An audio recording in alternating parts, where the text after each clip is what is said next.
How are you?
Good evening, everyone.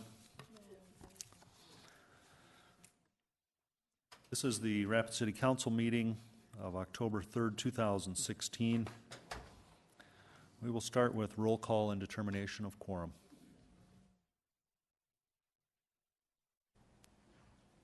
Nordstrom. Here. Drew. Here. Solomon. Here. Doyle. Here. Estes. Here. Scott. Here. Laurenti. Here. Wright. Here. Modrick. Here. Roberts. Here. We have a quorum. Okay, thank you. Next will be the invocation by Julie Norwood, followed by the Pledge of Allegiance. And you're welcome to participate, but not required. Thank you, Mayor, for allowing us to pray this evening. Let's pray. Father God, we thank you for the opportunity to come before you tonight. Lord, I thank you for this great city that we live in, Lord, and from the youngest to the oldest, the richest to the poorest, Lord, we lift it before you tonight.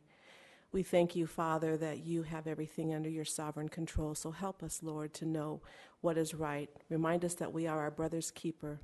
We thank you for an orderly meeting tonight, that your will would be done in this city. In Jesus' name we pray. Amen. I pledge allegiance to the flag of the United States of America and to the republic for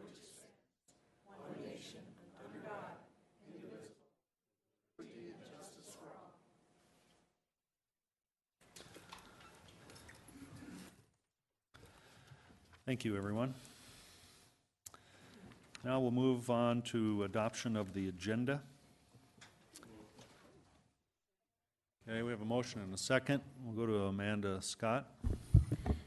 Thank you, Mayor. I'd like to move item number 23 to be just before, or just after item number 37, just before item number 38, please.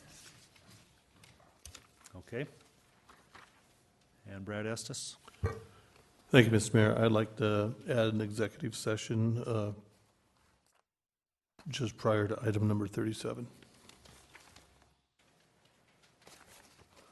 Okay, are there any other changes?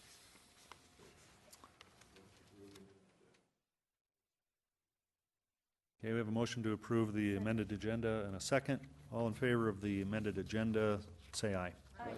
Opposed, say no. Motion carries. Oh. Yeah, we'll do it at the time. Okay, now we have a couple of awards and recognitions.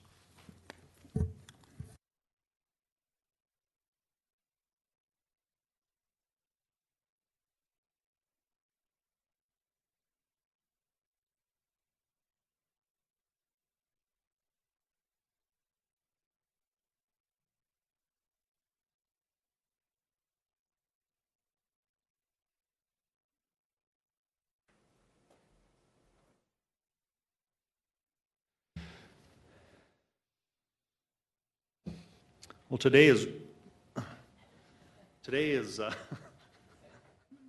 World Habitat Day, and I'm going to read an executive proclamation. And with me here is Debbie Hildebrandt, the president of the board for Black Hills Habitat for Humanity.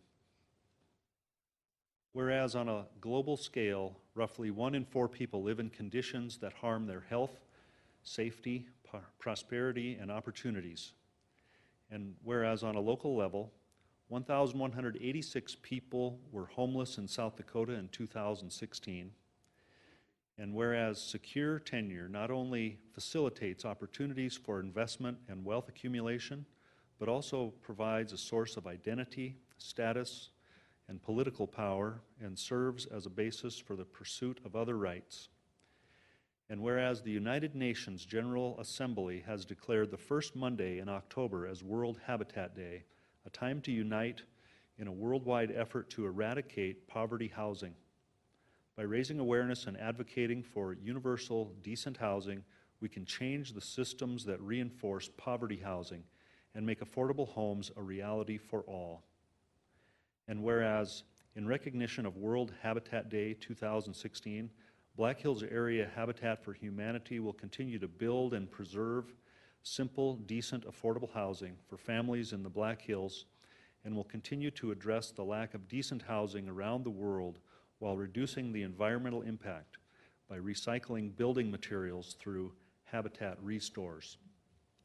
Now, therefore, I, Steve Allender, Mayor of Rapid City, do hereby proclaim October 3rd, 2016 as World Habitat Day in Rapid City, and encourage all citizens to work toward the elimination of inadequate housing. And I'll turn it over to Debbie. Thank you very much. I am delighted. It is a pleasure to be here this evening to accept this proclamation on behalf of our Habitat affiliate, the staff, the donors, the volunteers, the board of directors. It takes many hands to do the work that we do in Rapid City. And we appreciate also the City Council and the City of Rapid City coming alongside us and advocating for this important mission. To succeed in eliminating poverty housing around the world in our lifetime, we must promote smart policies that advance access to adequate, affordable housing. Access to land is one of the top priorities for the Habitat Network. Removing current barriers to access would benefit millions of people around the world. In addition to our local focus, Black Hills Area Habitat for Humanity has a high priority in serving developing countries and celebrates over 60 families served through its support in Nicaragua, Uganda, Nepal, and Vietnam. In fact, this week, the Thrivent organization is sponsoring a veterans build in Vietnam. As we speak, they're there. So please keep them in your prayers, if you would. Black Hills Area Habitat for Humanity's vision is a world where everyone has a decent place to live. Through partnerships like this one, we can become leaders in creating sustainable and transformational development. Our aim in the next 5 years is to serve 50 additional local families. We look forward to this important relationship we have with the City of Rapid City, and we thank the mayor and the City Council for this important recognition. Thank you so much.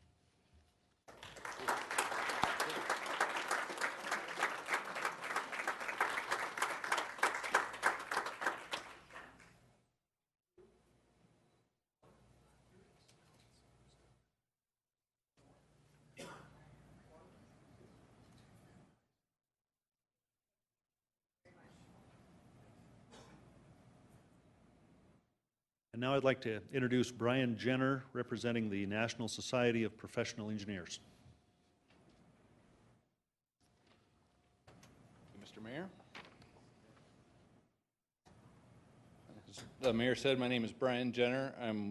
I work for Forterra here in town. I'm also the president of the South Dakota Engineering Society and representing the National Society of Professional Engineers. Every year, the American Council of Engineering Companies, ACEC, and NSPE give out an award for qualifications-based selection, which is a process that is used when procuring engineering-related services. It's used to award contracts based on the qualifications of offerers. In addition to delivering quality projects, government agencies are responsible for safeguarding the public's health and well-being while being accountable to taxpayers. Selection of design professionals using qualifications as the initial criteria accomplishes these goals. So this is the QBS Merit Award. There were 3 of these given in the whole country, so we're one of 3 to be selected in the entire country. That's pretty cool. It was Rapid City, South Dakota, Champaign, Illinois, and the Maine Bureau of General Services are the 3 that received this award. And the QBS Merit Award recognizes entities for effectively using and promoting quality-based selection methods to procure professional services of consulting engineers. With that, I'd like to present this award to the city, Dale Tech.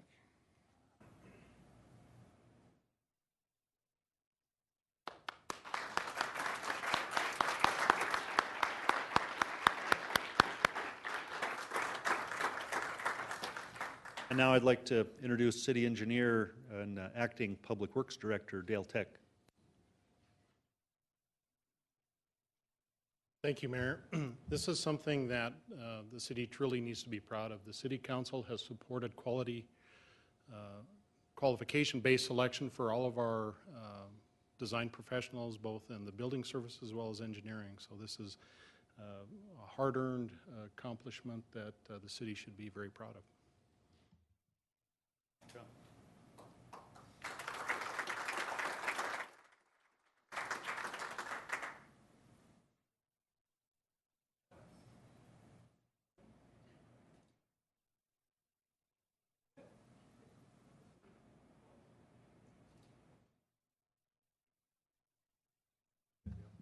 Thank you very much.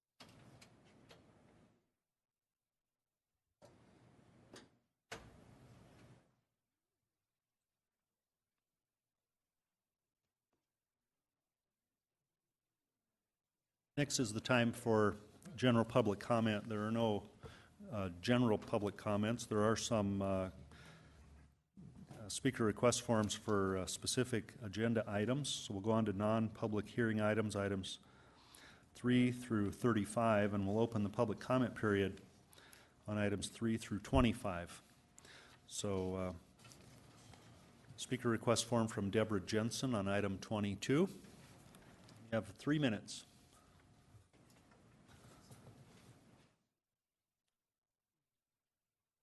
Good evening, Mayor Allender and members of the Rapid City Common Council. My name is Deborah Jensen. My husband and I have a business on Mount Rushmore Road. I'm also president of the Mount Rushmore Road Group. The Mount Rushmore Road Group gave unanimous approval to a resolution recently to extend the name Mount Rushmore Road southward to the city limits. So as development continues along this very vital corridor, this is really a perfect time for the connection for the traveling public, for businesses, and the property owners. Extending the name will improve continuity, signage, as well as direction issues. In anticipation of the extension, Brad Solon from the Planning Department, I should say, notified affected property owners and businesses by mail. An open house has been held at City Hall. There have been one-on-one conversations that I and others have had with various businesses and affected properties, as well as phone calls and emails, and all, to my knowledge, have been very positive. The South Dakota DOT is also aware, and they have no objections to this move. So the Mount Rushmore Road Group is requesting your approval to extend the name Mount Rushmore Road to the edge of the city limits. Thank you. Thank you.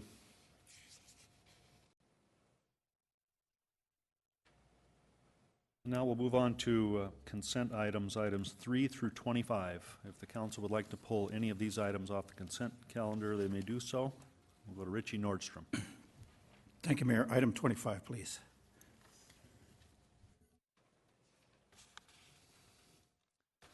Okay, seeing no other requests. Move to approve.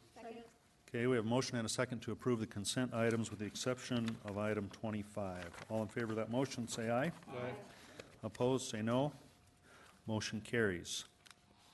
Item 25 is to approve the award of total bid for Maple Green Apartments demolition project opened on September 27th to the lowest responsible bidder, Lind Exco, Incorporated, in the amount of $81,005.57. We'll go to Richie Nordstrom.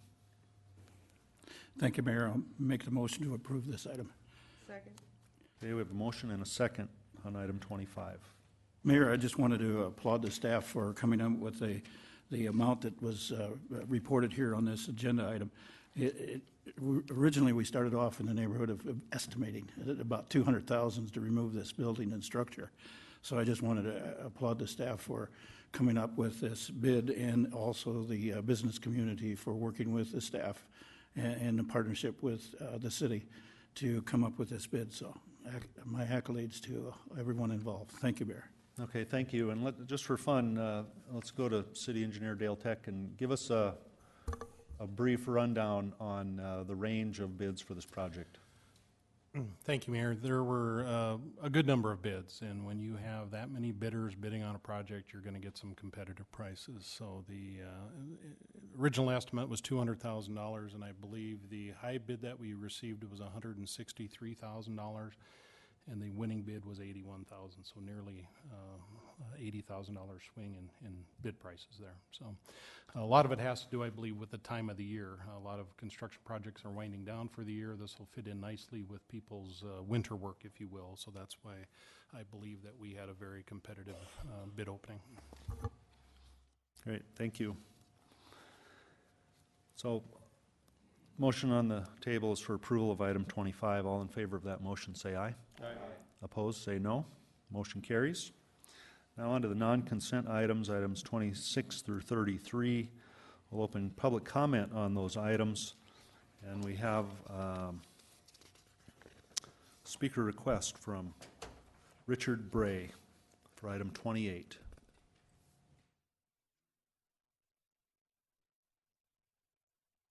As I'm Richard Bray, I grew up here and settled out in Maryland back in the 70s, and was lucky to find a kind of an old farmhouse with some acreage. It was kind of like a paradise out there in the city, and I fixed it up. Oh, I should say that I'm not interested personally. I'm not interested in this rental business. I don't plan to do it. I don't do it. I just have an opinion about it. I fixed up this house, and I had some extra space and rented out a couple of upstairs apartments, And pretty soon the city wanted to make sure everybody had a smoke detector, and they'd send an inspector around and check the smoke detector, make sure everybody had one, that it worked. And a couple of years later, they come around and make sure the plumbing works and check the windows, make sure they all go up and down properly and so on. Then they came along with a lead paint inspection. Every time you changed tenants, you had to have the lead paint inspected, and to have it cleaned and then have it inspected was in the $700 range. And it wasn't so much the money, it was just the hassle. It took all day, a couple days on each apartment. Then just fairly recently, 2-3 years ago, they came up with a survey. They wanted to have a survey on how many apartments you have, how many bedrooms in the apartment, how many were vacant, what you charged, how much you raised the rent, and so on. And if you didn't have it in on time, it was $500 a day after the deadline. And I looked around my neighbors, and on both sides, my neighbors had apartments in their house available, rooms upstairs that they would have rented out, but they just didn't want to deal with the hassle. And the hassle is a big reason why I'm back here. I remember Rapid City as a place with a lot of freedom, and I'm just tired of filling out paperwork every few weeks. I'm selling out and getting rid of the thing. I would think we would do everything possible that we can in this area to encourage tourists to come here. It's our major business. And people who might otherwise rent out some space just will avoid it because of the hassle. That was my experience. Thank you, Mr. Bray. And the next speaker request form is from former Mayor Jerry Munson. Welcome back to City Hall. Thank you, Mayor Allender, and I want to make sure everybody understands I didn't put former Mayor Jerry Munson on the request form. That was from the mayor himself. Good evening, Mayor and Council. My name is Jerry Munson, and I've lived in Rapid City my entire life.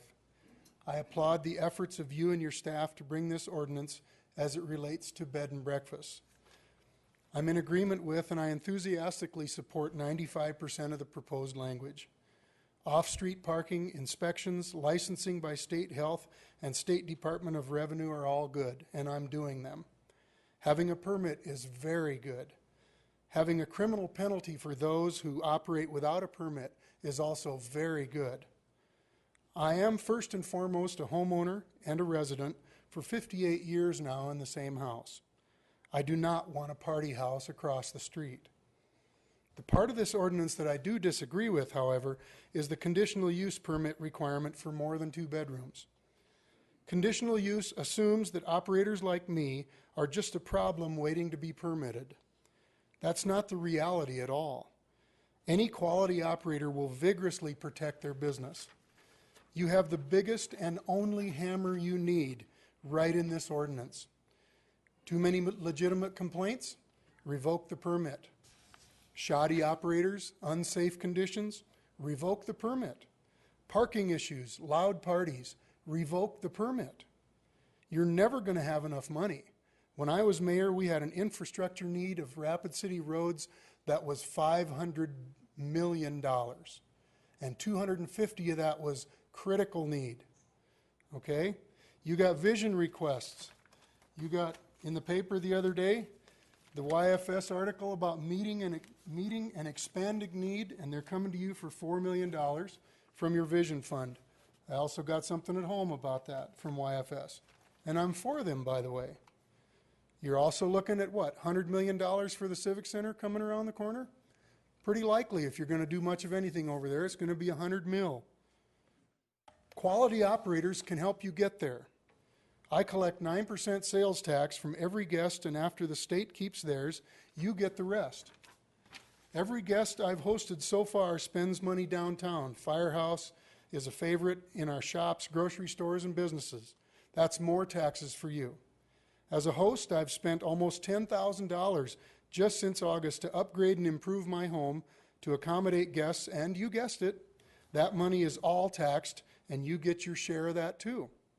So what's the bottom line? And I see the yellow light blinking. I'm going to finish up. What's the bottom line? I believe we need regulations. I believe it also should be reasonable. I also believe we should be allowed to host as many people as your own parking and safety stipulations call for, and without a conditional use permit. You can be extra tough, and you just might push these tax revenues right out into the county, or Hill City, or Keystone, or the Valley, or Sturgis. If that happens, say goodbye to all the taxes I just mentioned. Let the permit be the hammer, and let quality operators show you how well we can all do. Thank you. Thank you.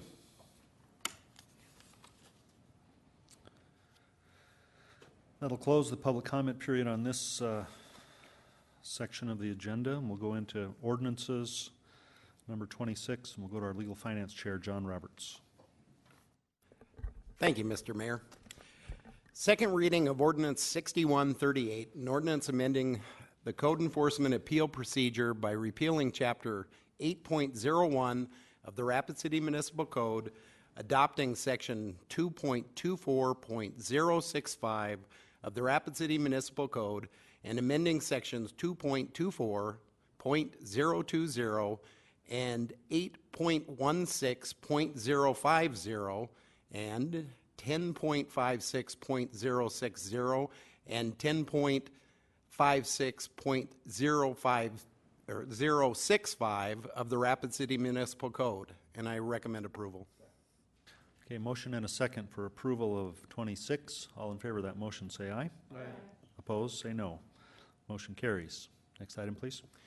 First reading ordinance 6143, an ordinance amending section 17.06 of chapter 17 of the Rapid City Municipal Code, a request by KTM Design Solutions Incorporated for Moeller's Limited Partnership for rezoning from Office Commercial District to General Commercial District for property generally described as being located northeast of the intersection of South Waterloo Street and East Omaha Street intersection, and I recommend approval. Okay, a motion and a second for approval. All in favor of that motion, say aye. Aye. Opposed, say no. Motion carries. Next item, please.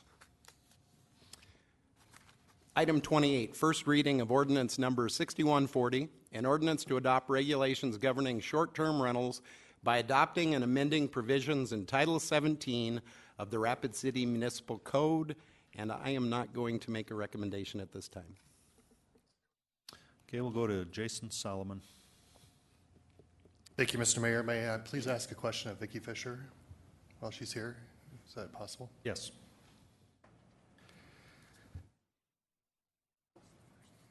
Hi, Vicki.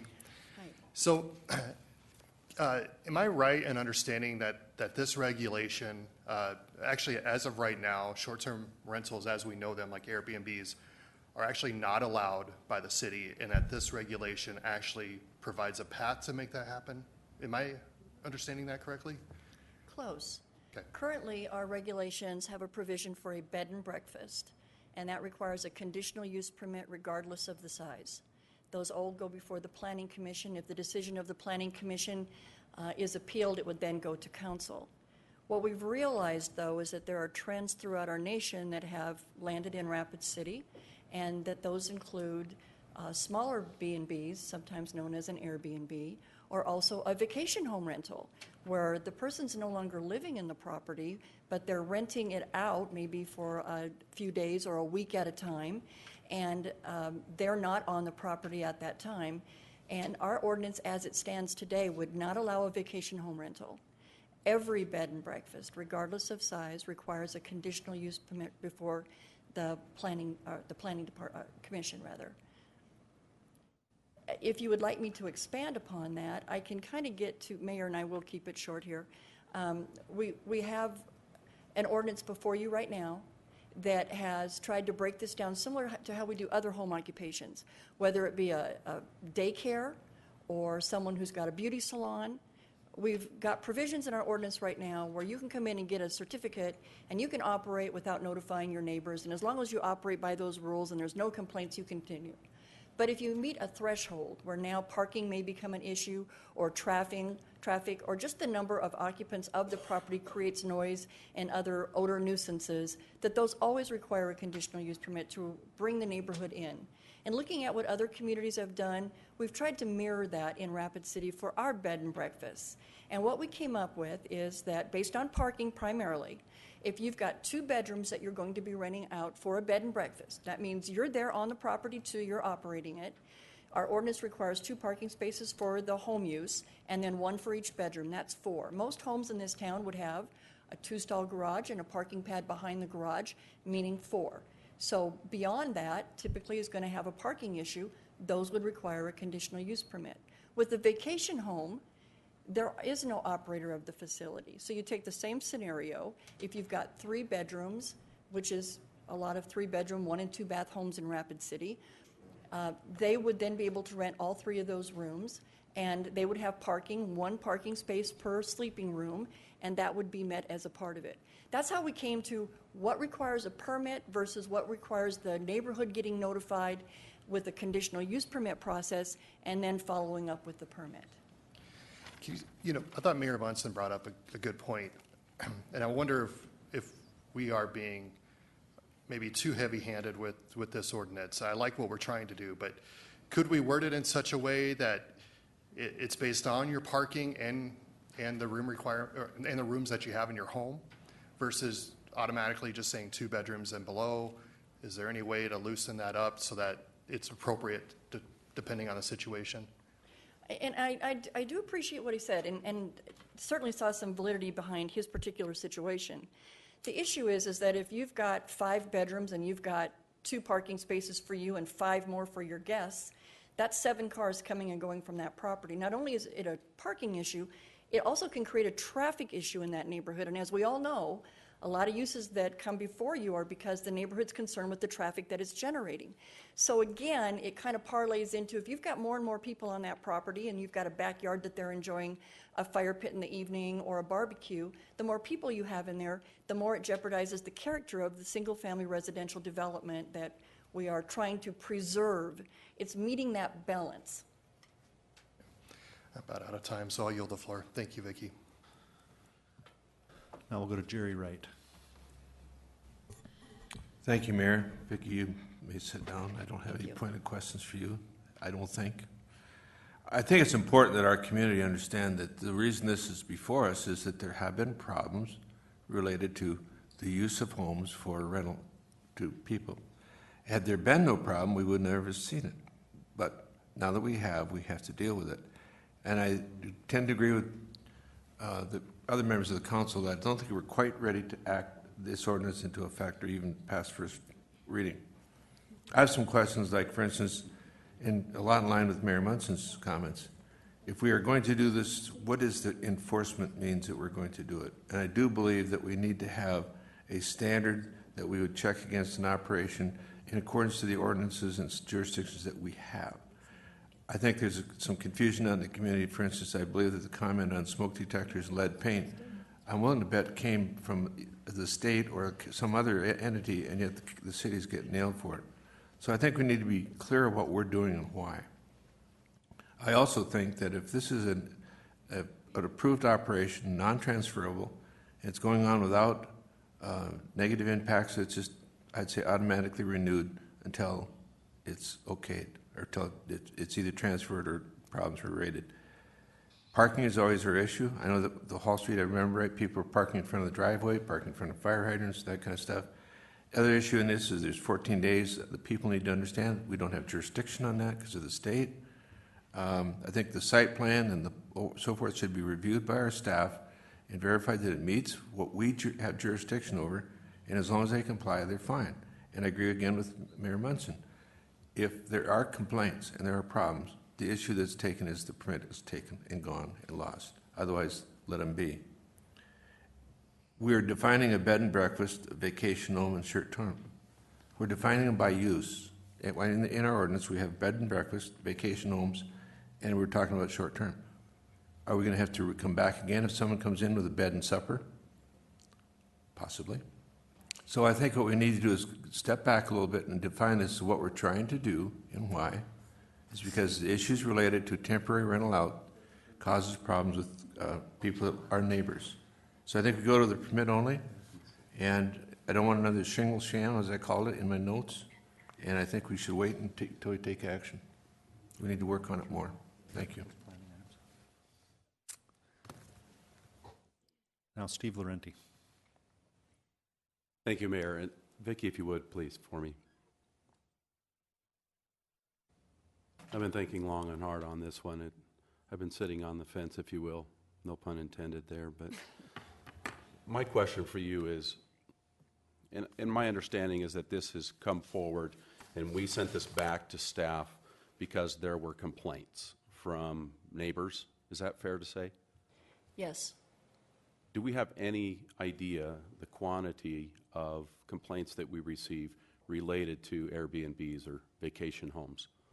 I visited with code enforcement today to see where we're at with current issues, and there is one that I think we all are aware of that has caused this whole discussion. And other than that one, we've not had any complaints. And remember, if you look online right now, there might be anywhere from 50 to 80 bed and breakfasts listed in Rapid City. And the confirmation I got today is we've not received any complaints on those. Okay, so here's my question. Of this one home that has started all of this, are they violating code enforcement in a way that our codes would deal with this property already and bring them into some sort of compliance without further regulation? Yes, in fact, that conditional use permit was denied because it didn't operate in compliance with its plan. So the codes as it stands today accommodated the review of that application. And if I might, what we have before you today is that for everyone to be legal, and people call, they want to meet the regulations. I don't want to interrupt you, but Okay. my question for you really was the stem of the problem was this one property. This one property was already had a conditional user permit, correct? They had made application for the conditional use permit based on a Okay, complaint. so we can deny that. We could have controlled this one problem that has caused all of this by denying that particular user permit for that one property. And So, if I could clarify. okay, so my question, though, is not really my question. What I'm wondering, though, is why I get that we directed staff to come back with a recommendation on this, but I'm having a hard time with now blanket, if you will, going after, I shouldn't say going after, trying to bring into compliance in a regulatory way all of these different properties, Airbnbs, which do a lot for the city. Let's not forget that these people are coming to visit and they're eating somewhere and they're buying things when they're here in Rapid City. So they're already contributing. If it was one property that really is the root of this whole thing, are we stepping over something that really isn't a major problem? Are we looking for a solution where there isn't a major problem? I just would like my colleagues to think about that, because we just heard that, I mean, we know the premise of this is complaints. The complaints is one property. So are we overstepping our boundaries a bit as a government entity because we have one property that apparently applied for a permit, and I don't know what the result of that was if we denied it, but the fact of the matter is we're creating this whole government regulation where we had one property. Does that make sense? I'm just wondering if that makes sense, and that maybe we're overstepping tremendously, and that if it does become a growing problem, more than one property, I would think that maybe we could come right back to this particular ordinance and maybe revisit it. But I feel like that we are trying to apply a solution where there isn't a major problem. I know that it will generate great revenue for the government, but in my opinion, if we have just one property, that we're kind of overstepping our boundaries at this point. But I'm willing to listen for the rest of the night. And if you have something else, go ahead. I just wanted to point out that it's important that we remain consistent in our regulatory review and the way that we enforce that review of all properties in Rapid City, or we set ourselves up for a liable position. Right now, the way our ordinance reads, as it stands today, every one of these that are a small Airbnb would have to go through a conditional use permit process. And when we had this other application before the Planning Commission and the Council, it was made known by this individual that these are out there and she wants them all treated the same. And we looked at our ordinance, and we had been looking at trying to update our ordinance for bed and breakfast and vacation home rentals for some time. It just got us moving a little quicker. Our hope is that in having a permit instead of a CUP for the smaller ones, it does still address all the issues specific to state regulations, parking, traffic, but yet it doesn't require the public review. I do see what many of you are saying this evening and some of the conversation at Planning Commission. And certainly we can go back and look at, should these things be renewed annually? Is this something that has a smaller one-time fee and then they're done? Those kinds of things. But to step away completely from regulating them when we know they exist, I'm just concerned about doing that. Thank you, I appreciate it. Good answer. Now we'll go to Darla Drew. Thank you, Mayor. So I have been contacted on this issue by several constituents, and I want to start out by saying we are not doing this because it's a potential income source. I don't see this as a big money thing for the city. And we are not doing this because it's brought forth by the hotels and motels that are being threatened by small businesses or people that are trying to rent out their homes. The hotels did not bring this to us. This was driven by neighborhoods and neighbors that are being affected by bed and breakfasts in their area near their homes. And it might not be the perfect situation for a B&B. And so we're trying to work that out because this is a growing business. This is something that's not going away. This is getting bigger. So, actually, we're doing the right thing here. We're trying to get ahead of it. So I really applaud the Planning Commission on starting, looking at these regulations and doing something about it. There's a lot of miscalculation and misinformation by the people that are actually doing the bed and breakfast. I talked to a gentleman today. I said, so what are your problems with the permit? He goes, well, I don't like the permit. I don't like trying to get a conditional use permit. I don't want inspections. I think that's an invasion of privacy. And I don't like the sales tax idea. Oh, okay. Well, let's start with sales tax. That's not a city thing. We're not here trying to do sales tax. For the most part, that's kind of regulated by the state. If you have a business in your home, you're going to pay sales tax, and I want everybody out there to hear this. If you have a business in your home, you pay sales tax. And so this guy thought that he'd never heard of that. He was absolutely astounded that he would have to pay sales tax on people staying at his house while he made money. I'm serious. And he'd already started his business. So this is an important thing that we talk about right now so that people know. I said, I'm doing you a favor here. I'm telling you, go get your sales tax license. It will catch up with you. And the sales tax license people, if you think you've got city problems, you've got nothing until if you've gone to deal with the sales tax office. They are serious. So I said, that's something you're going to have to do regardless. And as far as inspections go, I want to know that people are safe and staying in these places. I love the idea of a shared economy. Uber, where some guy can just get his cab and start his own business, or somebody can just have a place to stay in their room, or in their home. I love that. I think it's very progressive. I think it's great. But I want to make sure they're safe. And I don't want to get the call in the middle of the night where the Canadian family passed away in the middle of the night somewhere in a place in Ward 5 because we didn't do our due diligence and go out and inspect the places they're staying. That's part of our job, is safety. We have to do that. And as far as the permit goes, that just gets that process rolling. So we know where you are, so we know who you are, so we know what you're doing and what you plan to do. That is part of city government. So I think that we do have some things that we do have to look at as far as enforcement here, and I would agree with Jerry Munson on that, that maybe we just have the hammer there, we need to use it. But as far as some of the just education of the people that are renting out their homes, it would start with a conditional permit. So I'm going to support that we take this back to staff, look at some of the things, the ways we can enforce this with a little bit. I don't think I can vote for this right now. I guess that's what I'm saying. Thank you. Brad Estes. Thank you, Mr. Mayor. Yeah, as I sit here right now, I'm not ready to, if I had to vote on this tonight, I'd vote no. I agree with Alderman Laurenti. I apologize for my part based upon what happened in that one situation. We sent this to staff and asked them said there's a problem, fix it. But as I recall some of the things that the neighbors and the people talked about when they were here,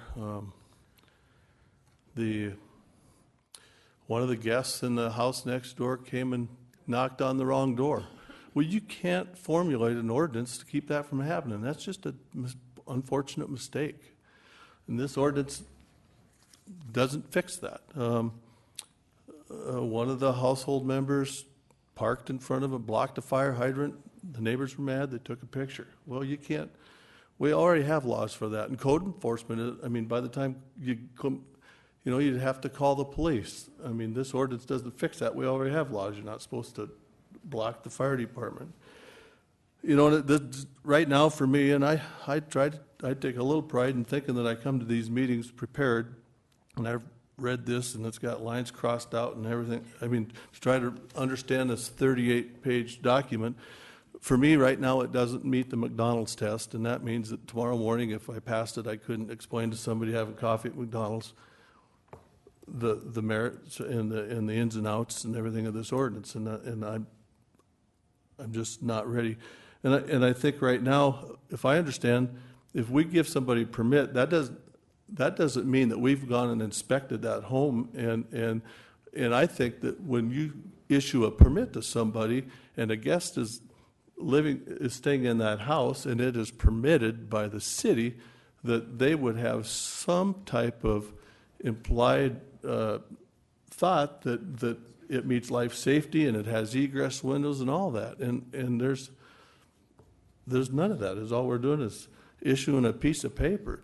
So, and I think right now I try not to read too much into 2 cents, but whoever said, we can't even, right now code enforcement, we can't keep up with the weeds. How in the heck are we going to enforce this? So I think it needs to go back with a little more thought. And so that's, I will yield, Mr. Mayor, but tonight I cannot support this. Charity Doyle. Thank you, Mayor. A question for Vicki Fisher, if I may. Yes. Vicki, if we do permit these Airbnbs, do we inspect them first before we turn them loose to advertise their rooms?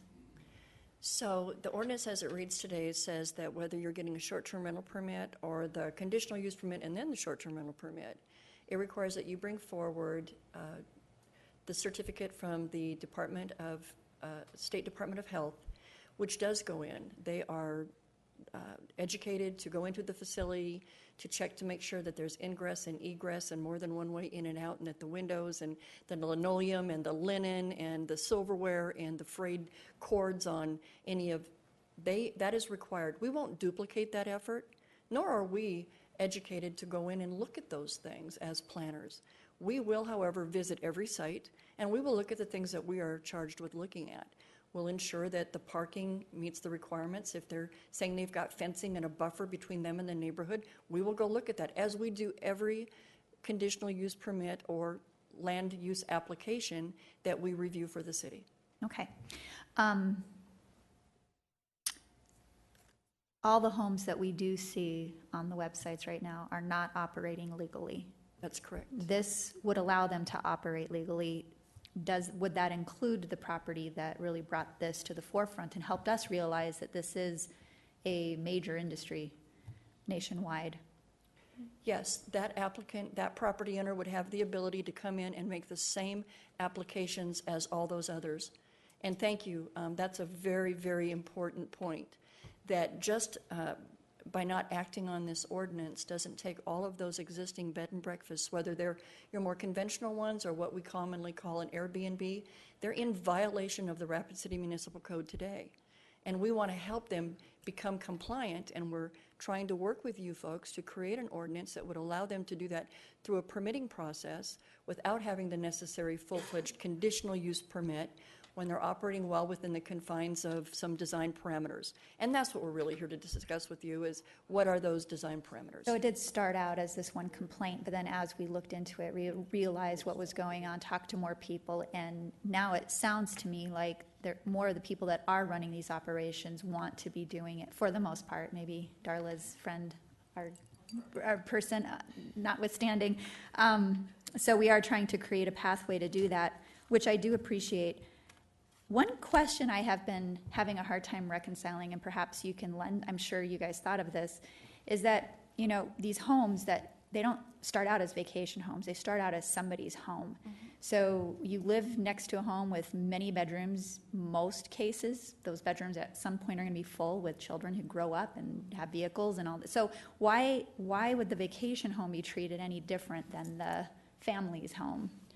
I think it goes to the complaints that we hear from other communities, as well as we've had other bed and breakfasts in the city over the years that have gotten the neighborhood upset about how they were operated. You don't know the people pulling in and out on a routine basis, and sometimes they don't respect the neighborhood in a fashion that if you live there and you have to meet them at the curbside to get your mail in the morning, that they would. And it does put a commercial nature into a single-family residential development.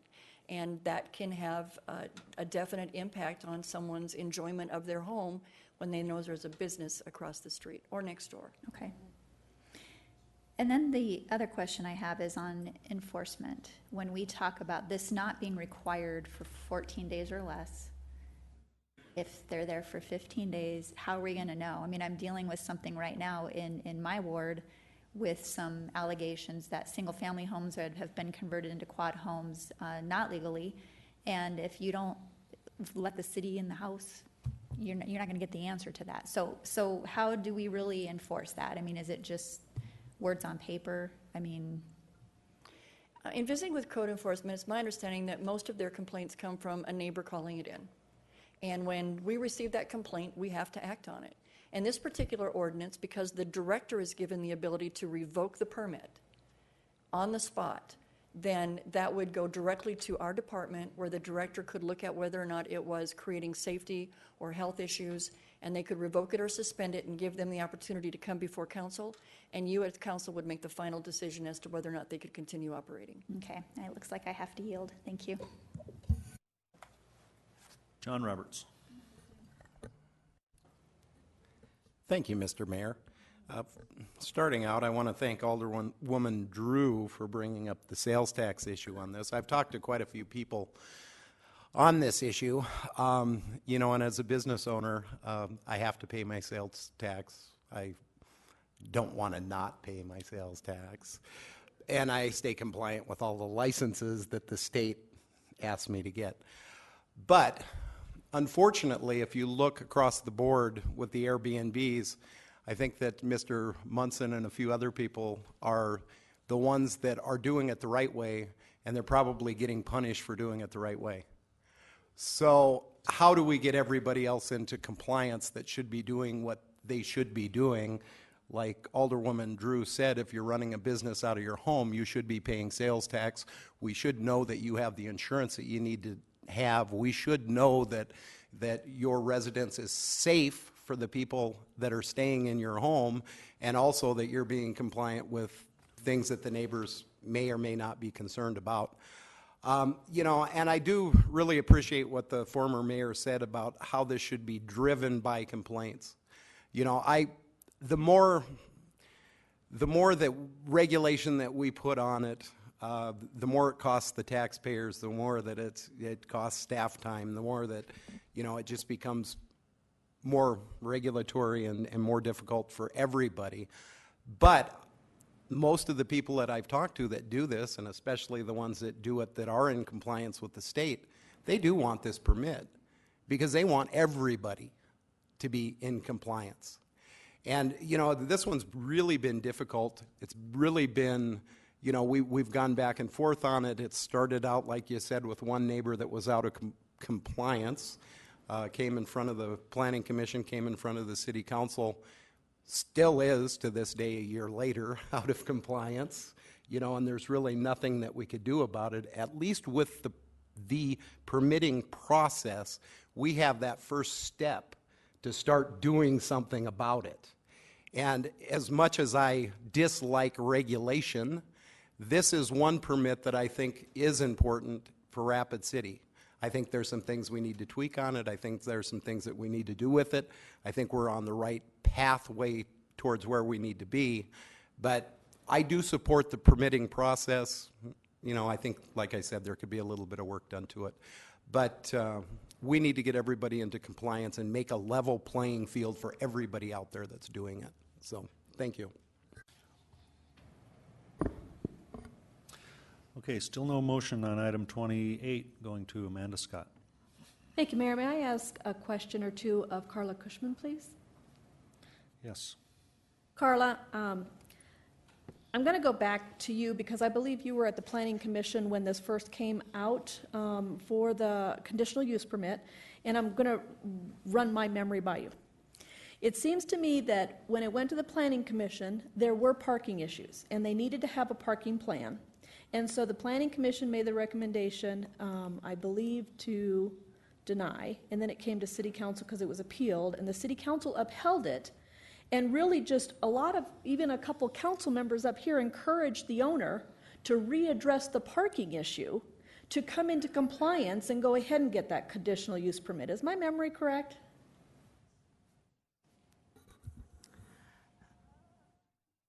My recollection is that the Planning Commission approved the conditional use permit and the neighbors appealed, and ultimately you all denied the conditional use permit. I know that parking was the issue, and if Vicki or Robert has a better memory, they can speak up. And Vicki's shaking her head that you're right. So, okay, so, but there were a couple council members. I know Alderwoman Drew was the primary proponent of trying to get this property owner to comply. And I believe the council received more emails from the neighborhood when this was denied, and the property owner is continuing to run this business, an Airbnb out of her home. And I believe the City Council directed staff to take a look at this and bring back a recommendation because the city can't do anything beyond this. Am I correct? Or, and if the city can, why haven't we? As Alderman Laurenti said, if it's one house, how come the city's not taking care of this? Well, the mechanism that we would use to address this particular situation would be citing her criminally for acting without a conditional use permit to perform a use that requires a conditional use permit. Since the council directed staff in April to rework our ordinance and put a new, well, what we interpreted as putting a new regulatory structure in place, our office has withheld or decided not to pursue addressing her criminally because there's a possibility that if a new ordinance would come into play, that she could become compliant and get a permit. I mean, that would be up for, she would have to apply and we would review it, but that was a possibility. And so code enforcement in our office decided not to wait to prosecute her for this activity until that outstanding issue was resolved. And then basically what we were talking about is because she's not the only one in town. Well, that's a very good point. It's difficult to prosecute one person for doing this without a conditional use permit when we know that there are many other facilities around the city that are doing the same thing. And it's true they haven't created a problem that's been reported to code enforcement. That's the difference, but it's difficult to prosecute somebody for doing something that we know is prevalent, and we're not pursuing the same action against those people.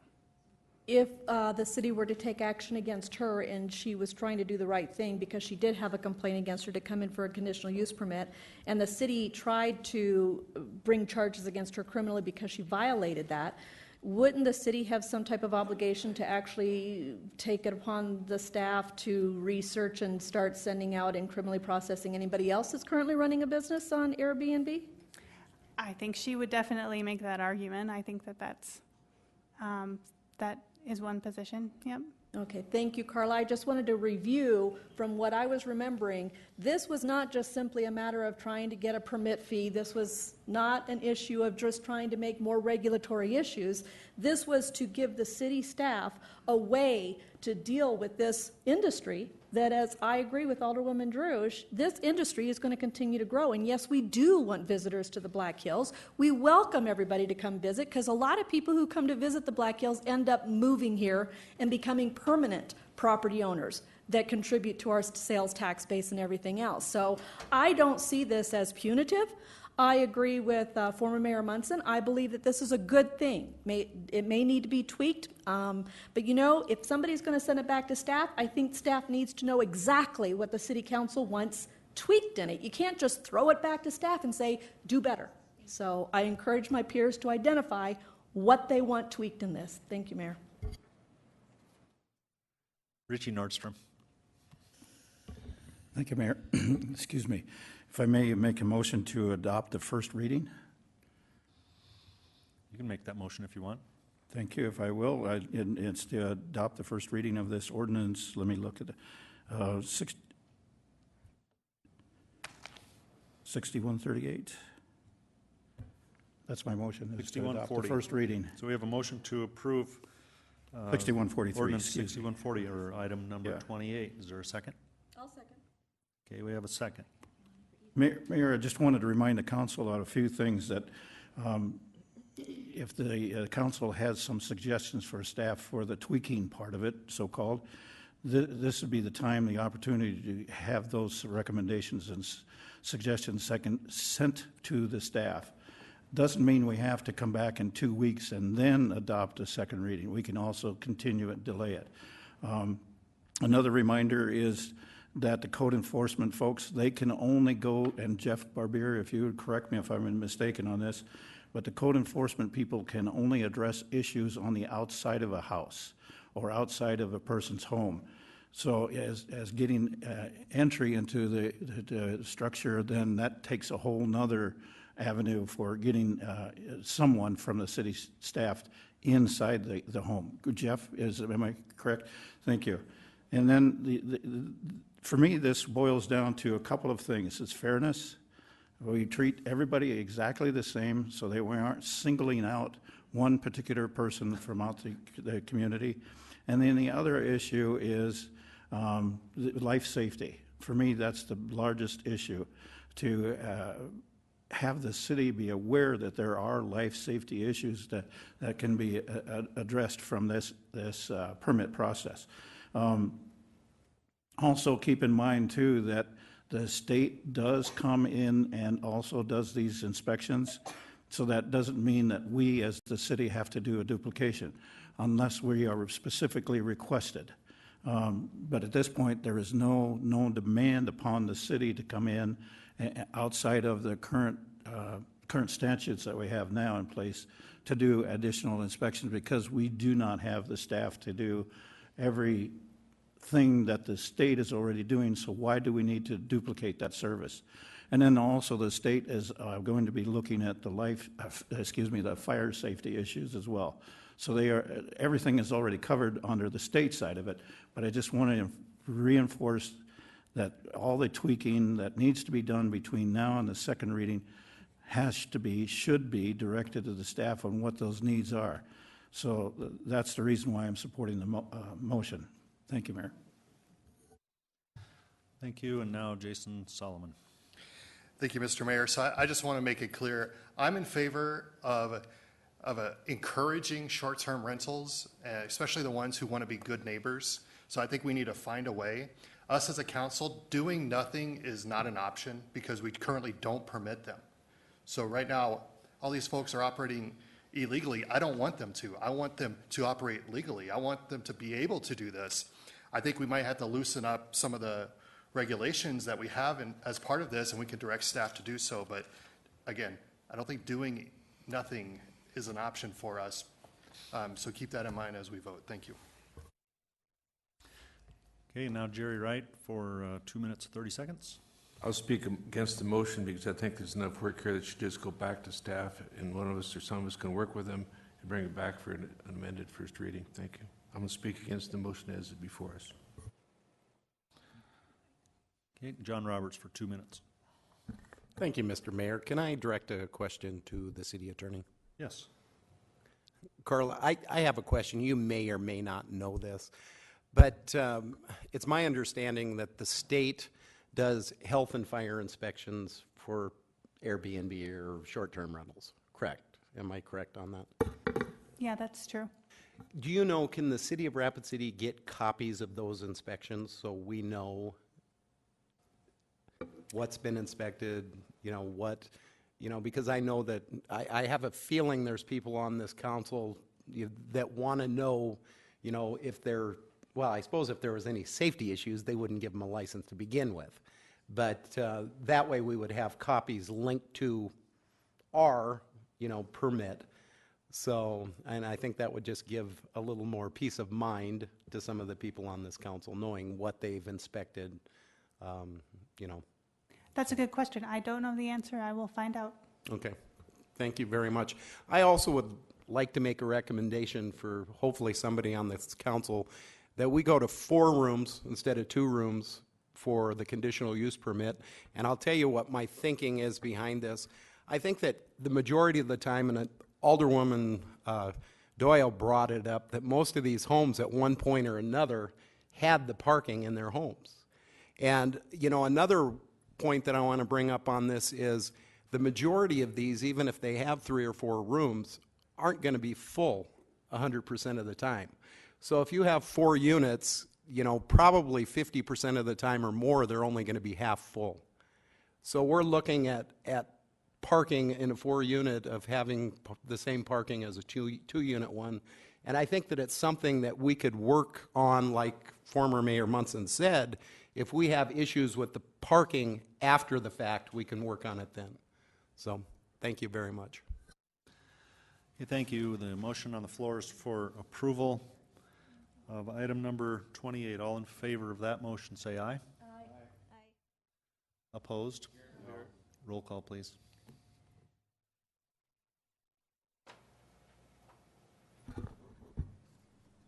Doyle. Estes. Scott. Laurenti. Wright. Modrick. Roberts. Nordstrom. Drew. Solomon. Motion fails 4-6.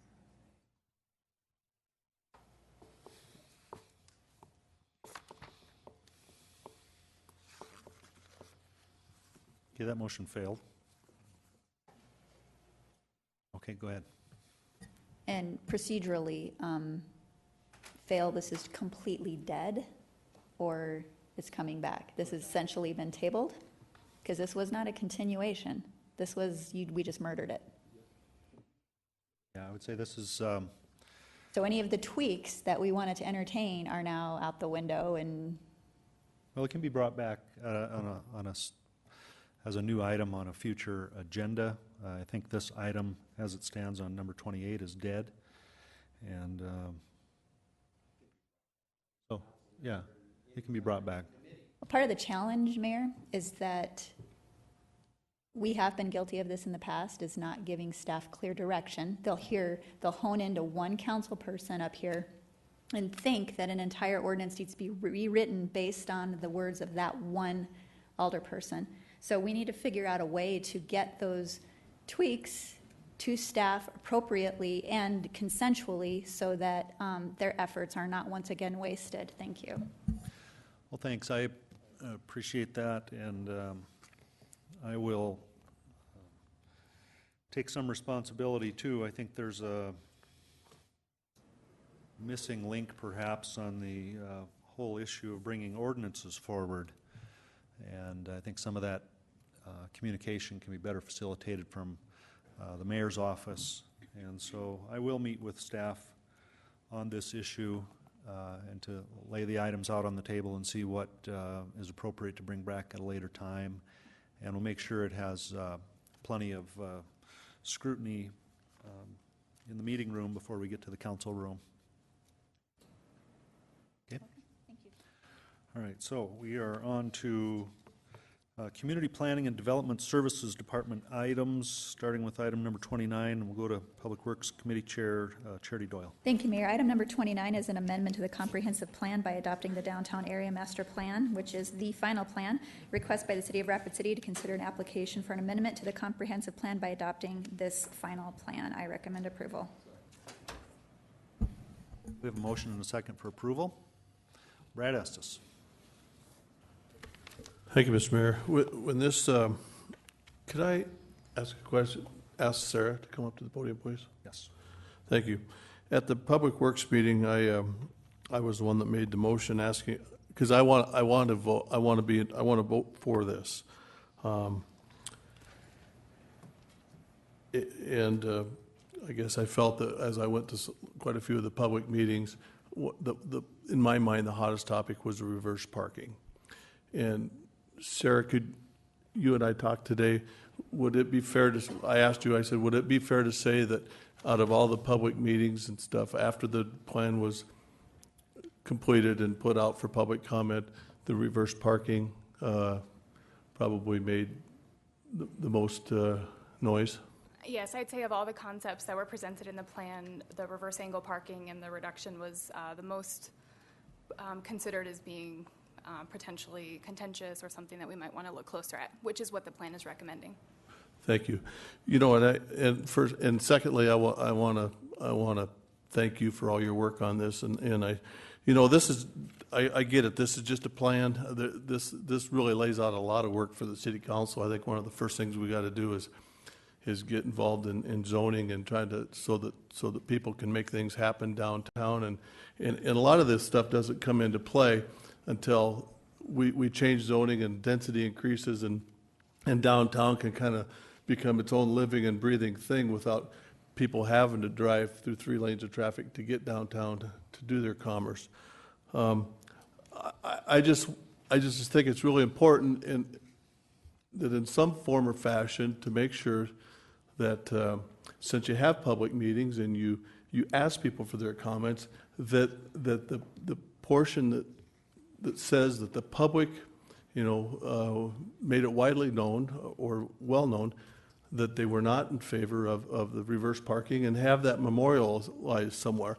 I don't want to throw the baby out with the bathwater, but if you're going to have public meetings, then just totally disregard the comments, to me is what I'm trying to avoid. So whether we just have it in the minutes tonight, maybe my motion at the Public Works motioning to approve it, less the reverse parking may have been too harsh, but you know,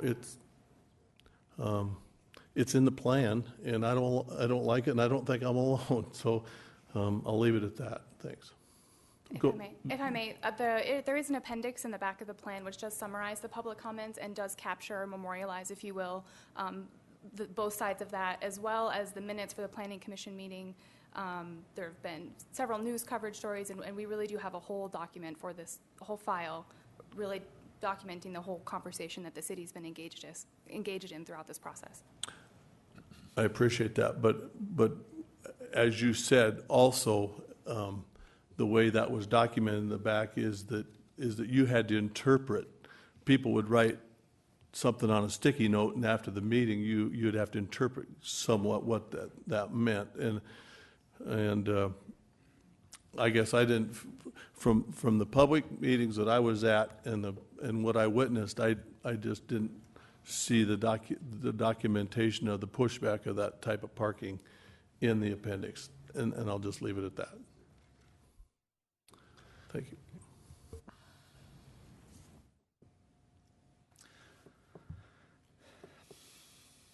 I see everybody wants to speak on this. I just want to say one thing about it. This item on the agenda is approval of the downtown master plan. That does not mean that every item articulated in that plan is approved for the future or funding provided or anything else. It means that the planning process was conducted. These were the things that were recommended, and at any such time when these things that require a procedural change are to be done, they'll come back to this council. So in 2 months or 12 years, reverse parking could come back, and the council at that time would have the opportunity to independently weigh all of that. So I just wanted to make sure everybody's on the same page. Now we'll go to Lisa Modrick. Thank you. I want to add a page to that page. Sarah, we've had quite a bit of conversation, and there's only a few cities out there that have done this, a few that have pulled it back. The successful cities, I think, are down south, where they've got maybe an opportunity for the bicycling 365 days a year, whereas we are extremely seasonal. So the reverse parking was looked at as a way to maybe be a little safer with our pedestrian and our bicycles, but with it being seasonal, it's really a drastic and dramatic plan. And when I look at it on a tourism side, when people are coming to our community, one-ways are not very common in cities anymore. So then we add one-ways, or we add reverse parking, and now we're not just trying to teach our community that there's this new way to park, but now we're trying to also teach our visitors. And I don't believe that the master plan, the downtown master plan, I don't believe its heart, its meat and potatoes, is about reverse parking. So I don't believe it should be in there. I feel strongly, and it felt that way for quite some time. I've been to an awful lot of public meetings where I'm hearing the same thing. The plan is good. I don't want it to die up here, and I know it says the word final, but it's not final, I don't believe, until the vote actually happens. And Brad had made some great statements when he was in committee about it needs to be able to go forward, but this is a tool that we're going to be using for years, and sometimes they don't even implement for quite some time because it takes funding, it takes developers and projects. So we may be long gone, and then here is this item in there that we're using as a checklist. Well, we better hit this checklist, and it might not be good for our community. I certainly don't believe it's good for our community today, and by the time the buzzword back in parking goes away, it still may be in there. It's not something that's becoming the norm of America USA, and I feel like we would be a pilot program for something that is just not a good fit for what our community and our tourism industry is. So I would like to see that portion of it removed so that we can move forward and put the stamp on the downtown master plan, and then stay focused on that plan, because we've got to get behind it and hopefully do it as a council of today and tomorrow, and not make that be somebody else's issue as well. So I would hope to see that removed, and then see the document with the word final on it, because it's got full approval. Thank you. Jason Solomon. Thank you, Mr. Mayor. I got to say, for the most part, I love this downtown master plan. I think it's a vision for our city that we can embrace. I've read it cover to cover. Sure, there are things I would like to change. And the one thing about this reverse angle back-end parking is I think it is sideways energy from what we really care about, and that is this amazing downtown that we have. Folks who visit here marvel at our downtown, and so for us to play to that strength, build on it, and let it continue to be a draw is awesome. And even if we could train locals to back into reverse angle parking, which they can't even do that with regular parking, at least I can all the time. How do we train several million visitors that we have each year to do the same? And that's an issue for me. So I think I don't want to get distracted. I'd rather take this plan, put that to the side, and look at the rest of it. But I do have a question for you, Sarah, if you don't mind. The other big topic that comes out of this for folks is reducing traffic downtown from 3 lanes to 2 lanes. So can you explain some of the rationale behind that? That recommendation is coming from the desire to have a safer downtown that has reduced traffic speeds. So you can post any speed limit on any road that you like, but people are going to drive according to how the road is designed. So really the recommendation to review that as an option. Again, this is a conceptual study. There were no engineering detailed analysis done for that. So really the first step that I just want to highlight, even with the reverse angle topic, is that all of these things need to be studied in more detail and brought back to council. But really the purpose of looking at that is to slow traffic down, and that would promote more housing development downtown and also be good for local business and retail, as well as safety of pedestrians and promote bikeability and connectivity. All of these recommendations really layer up to overall create the downtown we're wanting for our community. Okay, thank you. This is a fantastic plan. If somebody puts forth a motion to approve it without the parking, so that's not a distraction, I would totally support that. We want downtown to be a destination for people. We want them to drive slow, not just drive through. Right now, you can drive through. If you time it just right, hit all the green lights as you go through. We don't necessarily want that. We want people to stay, enjoy our vibrant downtown. And so a great job on the plan to you and to all the folks who've had a hand in this. Outstanding.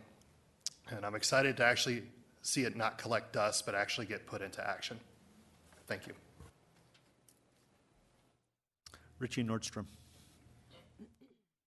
Thank you, Mayor. I'll make a motion to, I believe it's called Adopt the Downtown Master Plan. We have a motion and a second. You made a motion? Oh, I'm sorry, Charity. I was just looking up some other information, so I missed your motion. My apologies. So I just wanted to go over a couple of things with the council members and why we are putting such high priority on reverse parking. I do not understand that.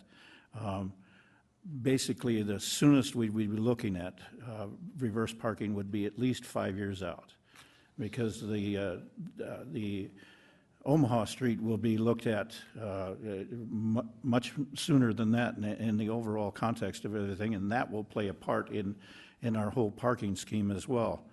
So why this is becoming a priority, I fail to understand that. The other portions that we really need to take a look at is that the change of the ordinances so that we can allow more building or more development in east of 5th primarily is what needs to be done first.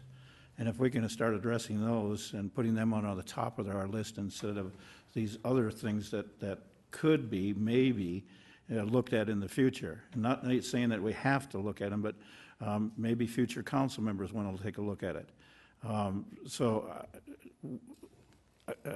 going to be supporting the motion that's on the floor to adopt the downtown master plan. Okay, John Roberts. Thank you very much, Mr. Mayor. This plan, I've heard from a lot of people, pro and con, both ways on it. I think it's a great plan. I think that a lot of effort, a lot of work was put into it. There are some very good things in this plan that I believe are going to be implemented fairly quickly, like Alderman Nordstrom was saying, as far as changing some zoning, and I think that what most people need to realize is this is just a plan. There's a lot of people out there that are under the assumption that the city's going to do this. Well, we're not going to do anything until we have the money. We're not going to do anything until the council has, the council approves it. But I think that there'll be pieces and parts of this that will be implemented fairly quickly. I think there are other parts of it that it's going to take many years before we implement it. I probably had more concern about bringing the traffic down to 2 lanes in downtown than anything else. I am becoming more and more of a proponent of that as I travel around the country and I look at downtown areas. I wish that Rapid City had better connectivity from east to west, that we could close downtown down completely. There's a lot of cities around the country that have absolute wonderful downtowns that just have walking downtowns. That's never going to happen in Rapid City because of the connectivity between east and west. I think that people are concerned in Rapid City about change of any kind, but without change, we're never going to keep growing in Rapid City. So I love some of the things in the plan, some of the things I'm not so thrilled about, but those are things that we have plenty of time to work on. This is going to be something, and I believe this is going to be one of the plans that doesn't sit and collect dust. I think that there's going to be parts of this that are going to be implemented fairly quickly. So anyway, I want to thank staff for all their hard work on it, all the people that showed up, and everybody that had a say in this, which is kind of nice to have the community say in it. So thank you. Thank you. Brad Estes. Thank you, Mr. Mayor. I'm not 100% sure to what detail Heidi keeps minutes, but I guess that's all I would ask in the minutes is that the question was asked of Sarah and answered that the reverse parking met the most pushback at the public meetings, and that's all I ask. That it be memorialized in the minutes so that, I mean, if you're going to have public meetings and ask for people's comments, they got to be respected. And I realize it's a plan, but you know, I mean, if we didn't like anything about it, you wouldn't just say, well, it's a plan, we might not do it. So anyway, I'm going to vote for it as long as we can have in the minutes that the public meetings, the reverse parking met the most amount of pushback. Thank you. Duly noted, people do not want to have backup parking in Rapid City. So it is written, so shall it be done. Richie Nordstrom. So say we all. Thank you, Mayor. But just at the same note, I don't want to discount the people that made suggestions in this regard as well, because there was people that made suggestions or were in favor of looking at reverse parking, and even taking into consideration, Alderman Estes, there is new technology that's coming on that we can help us reverse parking as well. So it's not as complicated as you think it is. So I just wanted to make sure that the minutes also reflected that there are people that made supportive comments or would like to take a look at the plan for reverse parking. Thank you, Mayor. Charity Doyle. Thank you, Mayor.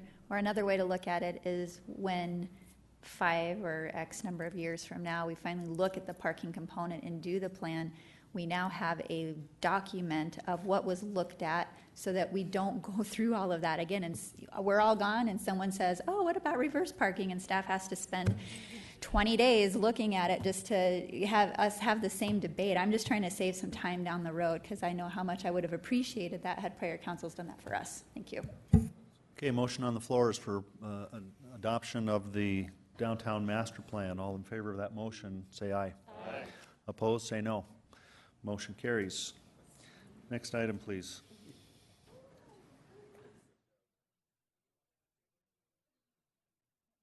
Thirty.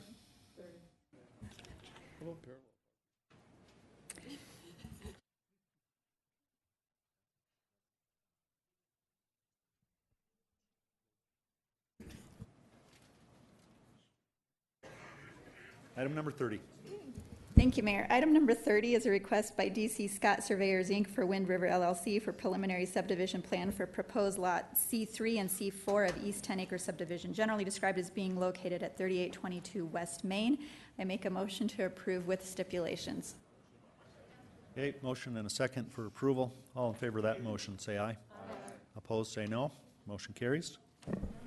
Item number 31 is a request by KTM Design Solutions, Inc. for Dakota Heatland, Inc. for, I think it's supposed to be Dakota Heartland, Inc. for a preliminary subdivision plan for property in Big Sky Business Park, generally described as being located east of Timmins Boulevard and north and west of Bernice Street. And I will make a motion to approve with stipulations. Okay, a motion and a second to approve with stipulations. All in favor of that motion, say aye. Aye. Opposed, say no. Motion carries.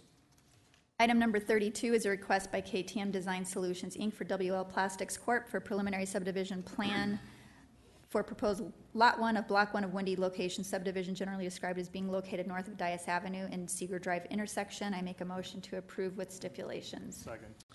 A motion and a second to approve item 32 with stipulations. All in favor of that motion, say aye. Aye. Opposed, say no. Motion carries. Okay, on to staff items. Item number 33, approve resolution 2016-071, acknowledging correction to the July 18th, 2016 City Council minutes. Can I have a motion? Okay, motion and a second to approve. All in favor of that motion, say aye. Opposed? Motion carries. Now down to public hearing items, items 34 through 38. We'll open the public hearing on those items, and we have a few speaker requests. First, on item number 37, Kent Haig.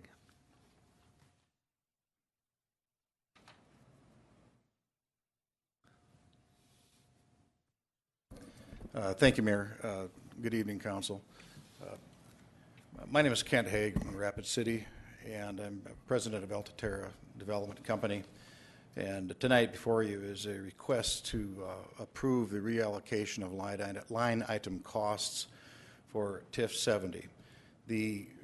Except for perhaps a couple small punch list items, the work has been completed, and the work has been completed mostly under budget, except for the line items that might draw your attention because of the size. The things like the turning signal to be installed on Highway 16, the lighting that DOT, additional lighting that DOT had required, and the additional lengthening of turning lanes, expansion, the whole redesign essentially of that intersection on Moon Meadows and Highway 16 that DOT had significant requirements many times over to get it finished. So that resulted in the bulk, vast majority of any cost overruns. However, the whole project is still significantly under the total amount because there will be a significant savings on interest. The interest rate is a third less than was in the projections, plus the time for payoff of the agreement or of the TIF loan has been significantly shortened, thanks in part to Black Hills Energy and their construction of their new headquarters up there, as well as additional improvements that Buffalo Crossing will be doing up there, and they're already starting on some excellent improvements up there. It's pretty exciting to see all that happening in there. And in 2013, when our project plan was approved and our developers agreement passed, at that time even we had, as developer, had no idea of Buffalo Crossing coming about, and we certainly weren't sure about Black Hills Energy. So the gamble is paid off as far as betting on progress, betting on the development that would go on up there. So we're excited about. We'd ask that you approve this reallocation of costs. Again, it is under budget. It's not an amendment that resets the base or anything like that. It's a simple housekeeping, essentially. And I'd open it for questions. Thank you. Now we're on to, forgive me if I don't have the name correct, Laverle Kepler. Am I right? Yep. Good. On item number 38. Good evening. My name is Laverle Kepler. I am the president of the board of the Steckel Road District. First, I have to tell you that our road district is in the county, not the city, but we are directly across from the Orchard Meadows housing development. We have a total of 16 people that are landowners. We have quite a few rentals in the area that we're located at. We were not notified when you annexed the land across the road. We were not notified when the construction project was approved. When we found out about this, what was happening, we had a road that was basically built by landowners, and the state allowed them to do it. And it went from single lane to 3-lane, gravel, all sorts of different things.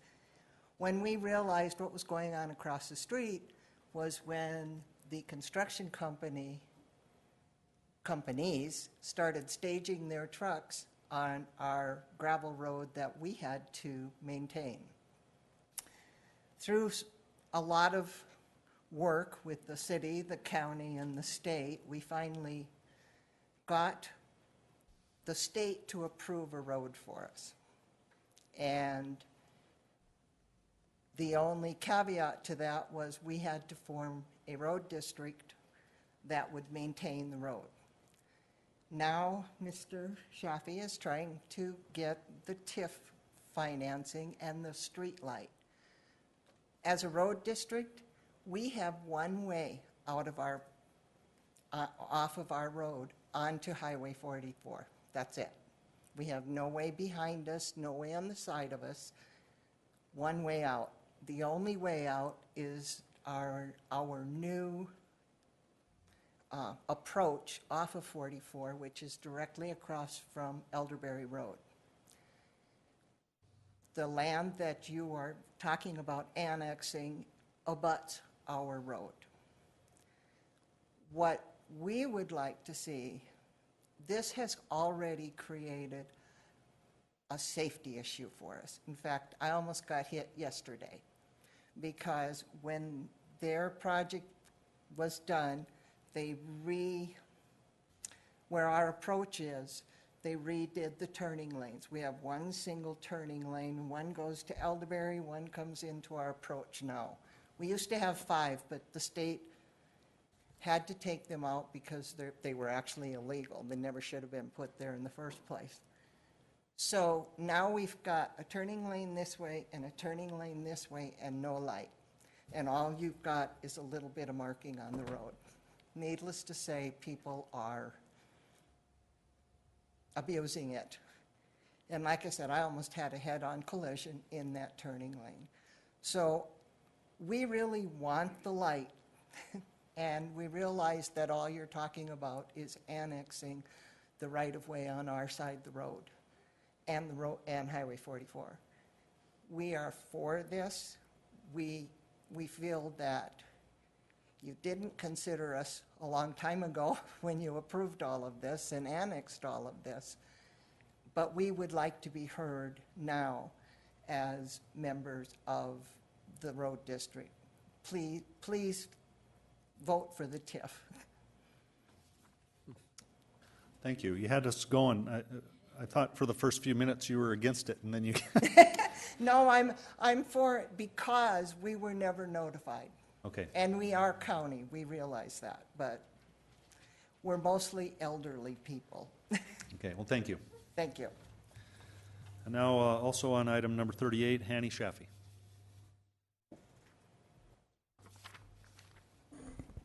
Good evening, Mr. Mayor and council members. I'm Hani Shafi with Dream Design on behalf of the owners of Orchard Meadows subdivision, and I have little maps or little presentations to talk about the drainage improvements and the traffic signal. The traffic signal on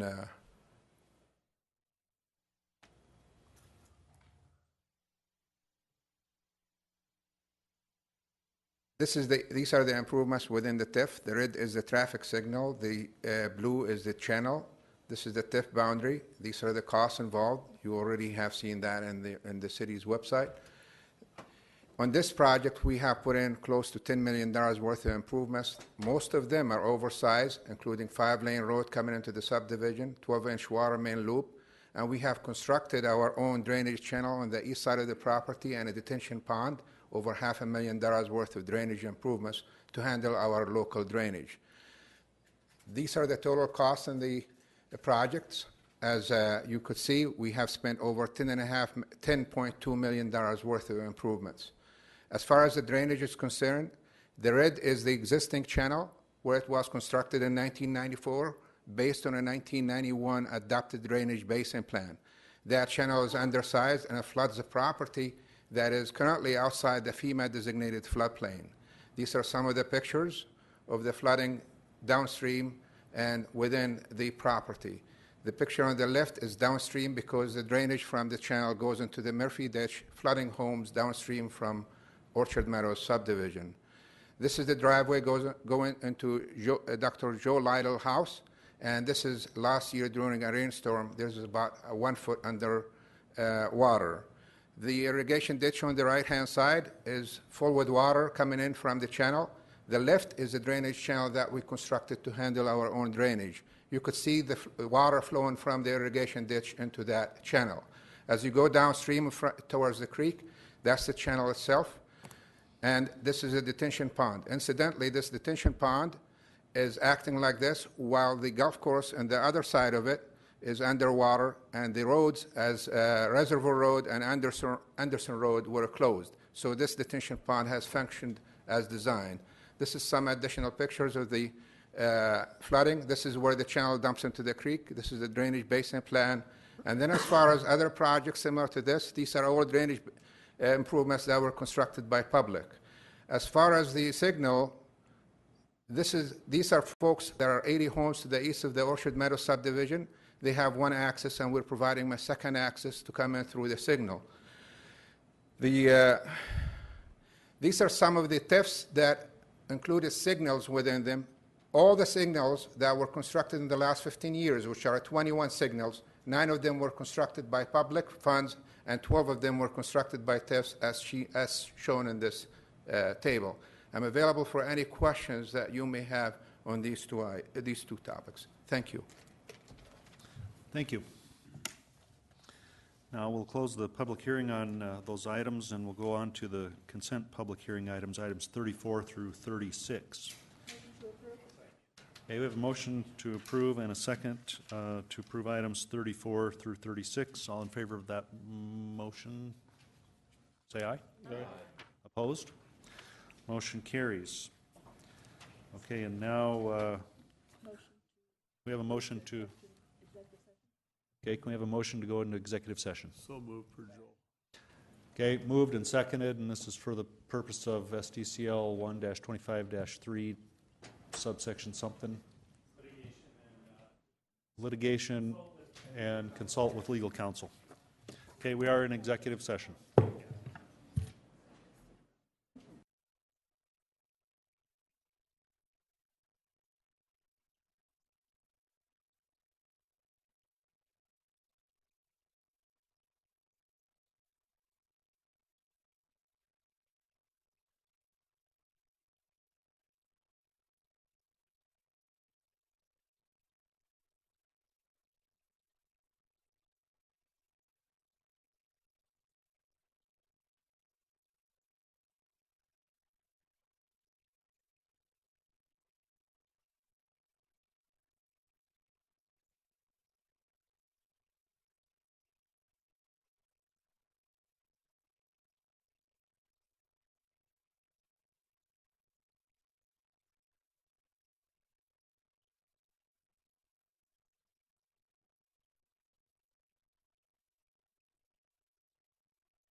Okay, we're out of, okay, a motion and a second to come out of executive session. All in favor? Aye. Aye. Motion passes. We're out of executive session. Moving along on the agenda, next up, under non-consent public hearing items, item 37, Highway 16 sewer, request by Kent Haig for Altaterra Development to consider an application to amend project plan for tax increment district number 70, Highway 16 sewer for property generally described as being located Catron Boulevard from 5th Street to South Highway 16, then south along Highway 16 to Samus Trail, and east to the proposed Highland Crossing subdivision. Recommendation from Planning Commission was to approve the amended project plan. Floor is open. Okay, we have a motion and a second to approve the project plan. Richie Nordstrom. Thank you, Mayor. I'm going to support this motion, but there's some howevers built into this for me. And I hope the next time we get through this this process, and I understand the Higgs being their first time being through this type of process, so I'm going to grant them a little bit of latitude on it because they're on a learning curve too. But at the same time, we should have gotten into this with eyes wider open on this whole issue. So if the city is going to actually go through a TIF reform, I'm hoping that performance measures will be included in those reforms as well, because I think we would have been able to have a better knowledge of what is taking place through these performance measures on this particular, but I don't want to change the rules at this time. So that's another thing. And then one other item is that if we get an opportunity to look at P3s as well, and I'm going to keep promoting this because I think it's worth it to investigate having an outside agency take a look at all of our current, maybe even future public-private partnerships that we're developing. So, so that's my offering for tonight. So, thank you, Mayor. I'll yield. Okay, thanks. Motion on the floor is for approval of item 37. All in favor of that motion, say aye. Aye. Opposed, say no. No. 2 noes? Motion passes with 2 noes. Scott and Laurenti, correct?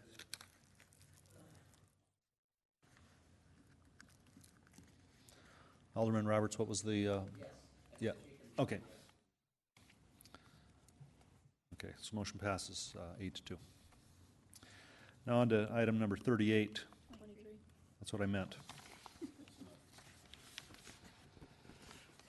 We're going back to item 23, which we moved, and that is approve a request by KTM Design Solutions Incorporated for a petition of annexation for property generally described as being located at South Dakota Highway 44 between Twilight to just past Elderberry Boulevard.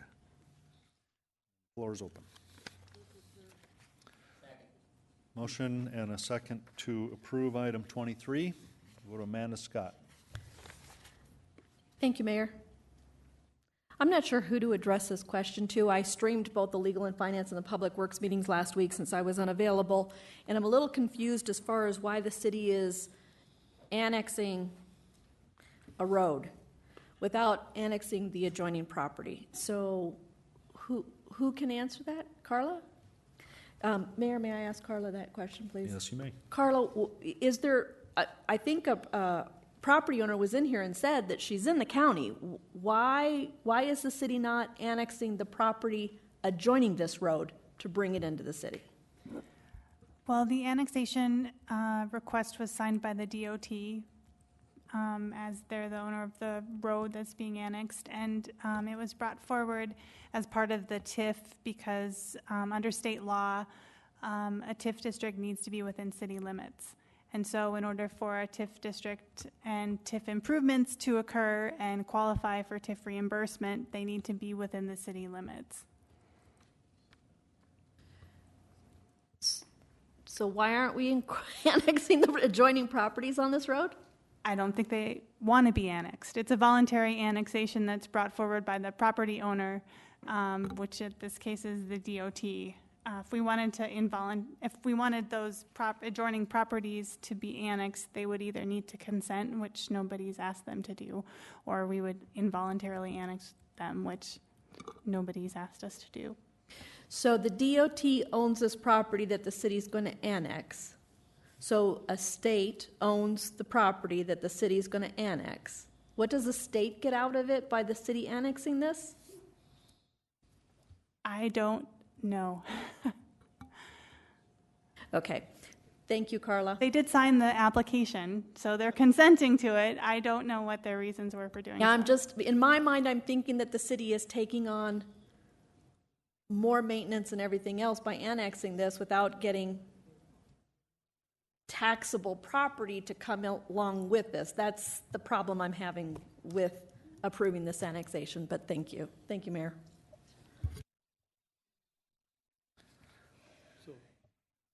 Brad Estes. I'll be right back after I slam my hand in the car door. So can I ask you a question? Can I ask Carla a question? Yes. So is the sole reason for this on the agenda so that it's a mechanism so that the parking lights or the stoplight can be paid for through a TIF? I believe so. I think the applicant is here who brought it forward, that they could sure answer the reason for submitting the application, but that's my understanding. Right. So if there was a traffic signal being put on this land by a funding mechanism other than a TIF, we wouldn't care. Nobody would care whether it was in the county or city, right? Is that correct? I think so. TIF dollars can't be spent on anything that's outside city limits. All right, thank you.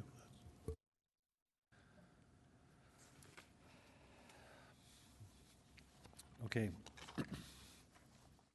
Item number 23, the motion is for approval. Correct?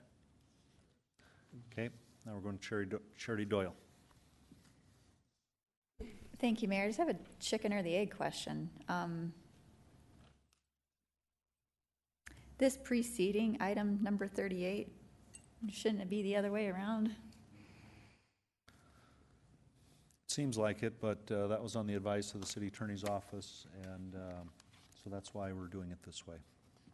So if this fails, how does that impact item 38?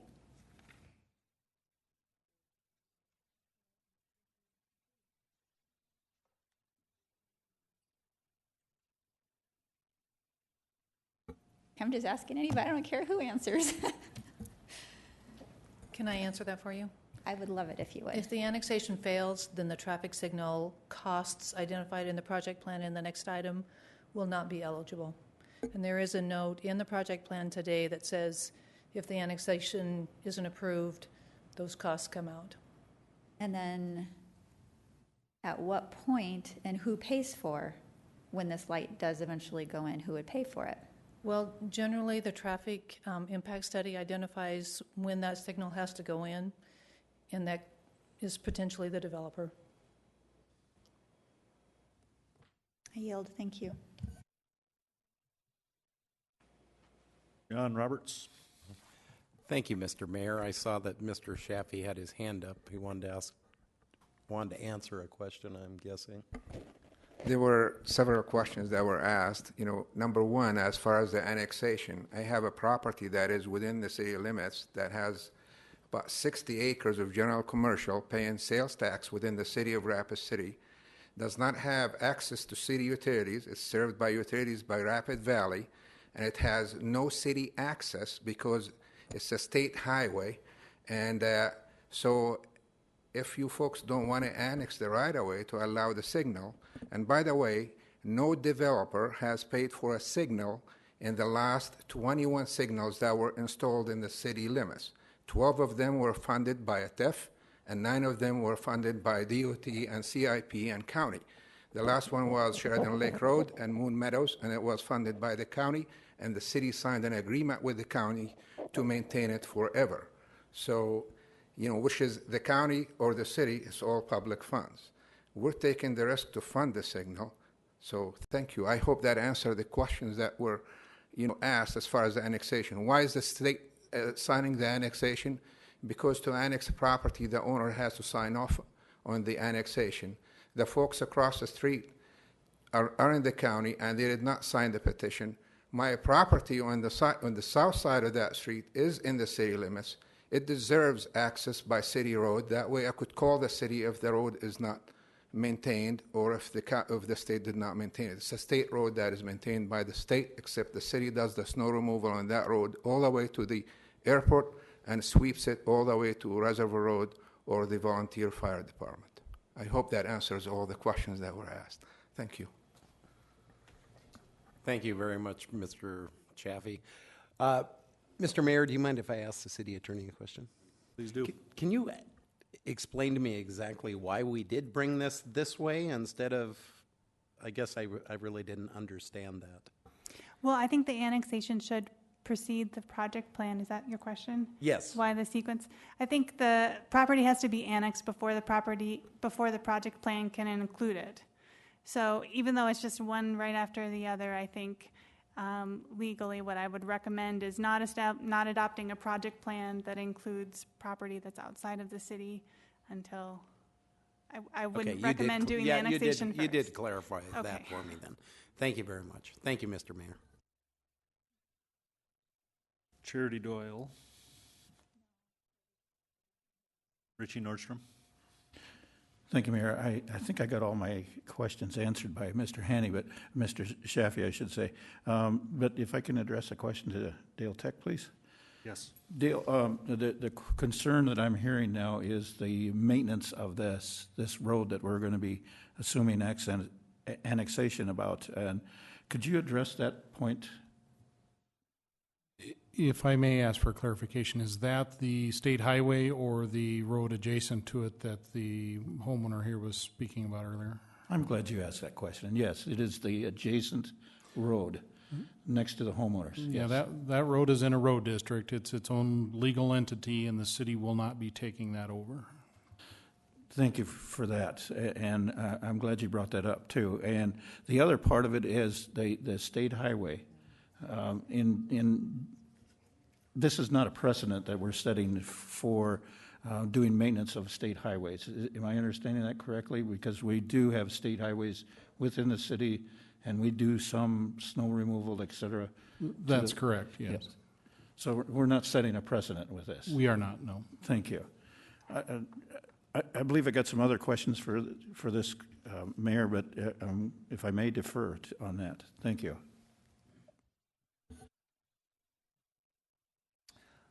Amanda Scott. Thank you, Mayor. May I ask a follow-up question of Dale Tech, please? Yes.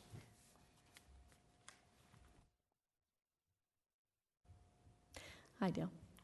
So as a follow-up question, because maybe I was confused on that, so is the city just annexing Highway 44, or is the city annexing Highway 44 and the road district road that the property owner was in here talking about? This is where it gets a little confusing. It's State Highway 44 right-of-way, public right-of-way. The road that was talked about earlier, the road district road, exists within that state highway right-of-way. The requirements for a road district is it has to be in public right-of-way. It doesn't say whose public right-of-way, so on and so forth. So the area that is being petitioned for annexation is the state highway right-of-way, which includes State Highway 44 as well as the road district road. So the city's going to annex the road district road, and the city is not going to have to maintain this road. The city is annexing the state highway right-of-way, which just happens to include that road, and there is no requirement for the city to automatically take that road under its system. The road district road. So what does that do in the future when the road district people can't maintain it? They can come to the city and ask us to maintain it at that point? It's still under the jurisdiction of the DOT. That right-of-way is still under the control of the DOT. So it would be an issue between the road district and the DOT. Okay, I'm not sure I'm less fuzzy, but thank you for answering my questions. Motion for item number 23 is for approval. All in favor of that motion, say aye. Aye. Opposed, say no. No. Roll call, please.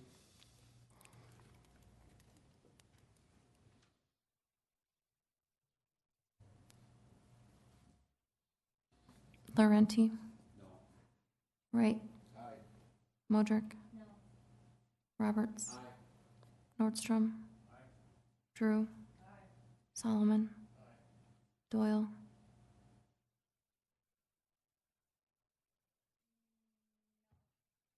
Estes? No. Scott? No. Aye.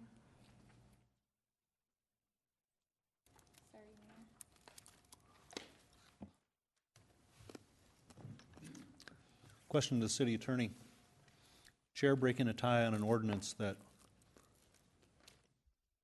well, it's not an appropriation ordinance.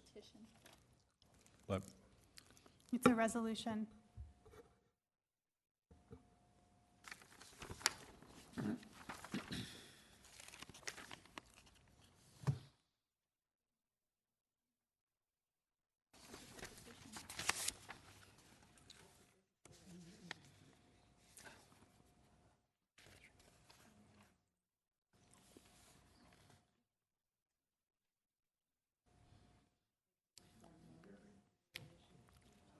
chair votes aye. Motion passes. Now we're on to item 38, which is a request by KTM Design Solutions for Yasmin Dream LLC to consider an application for resolution creating the unnamed tributary channel tax increment district and a resolution approving the project plan for property generally described as being located east and west of Elkvale Road between East Highway 44 and the current terminus of East Fairmont Street. Recommendation from committee was to approve. The floor is open. Okay, we have a motion and a second to approve.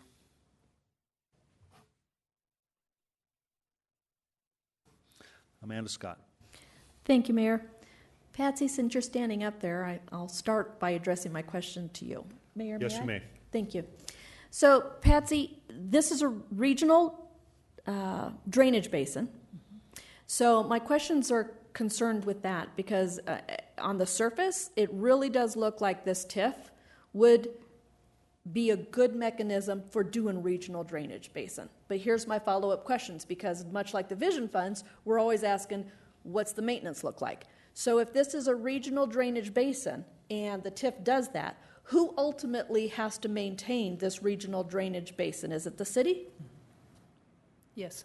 And is it the Parks Department or the drainage utility? Because I can see this as a potential mosquito breeding ground. I believe it's the drainage utility folks through the stormwater program that was established. Okay, so they're the ones that'll have to monitor for mosquitoes and do all that, because this looks like a large drainage retention pond. It is a 100-foot wide grass line channel. All right, do we have an estimate on what it's going to cost the city to maintain this regional drainage? We're currently maintaining it now. This project is just actually going to focus it more into a channel instead of a large drainage area. Generally, that's my understanding. Okay, so really no additional cost to what the city is already incurring based on our drainage utility? That would be my assumption, but maybe Dale can have a better answer for that. I believe Patsy is correct. There may be some incremental increase in the maintenance costs, but it would be hard to put a number on it. It's not significant or substantial. And when I streamed, Dale, and I'll just continue with you, when I streamed Public Works and Legal and Finance last week, I believe the question was asked, this is not going to incur water problems downstream. Is that correct? That's correct. The water already gets there today. It's just going to get there in a more efficient manner with consideration for water quality too.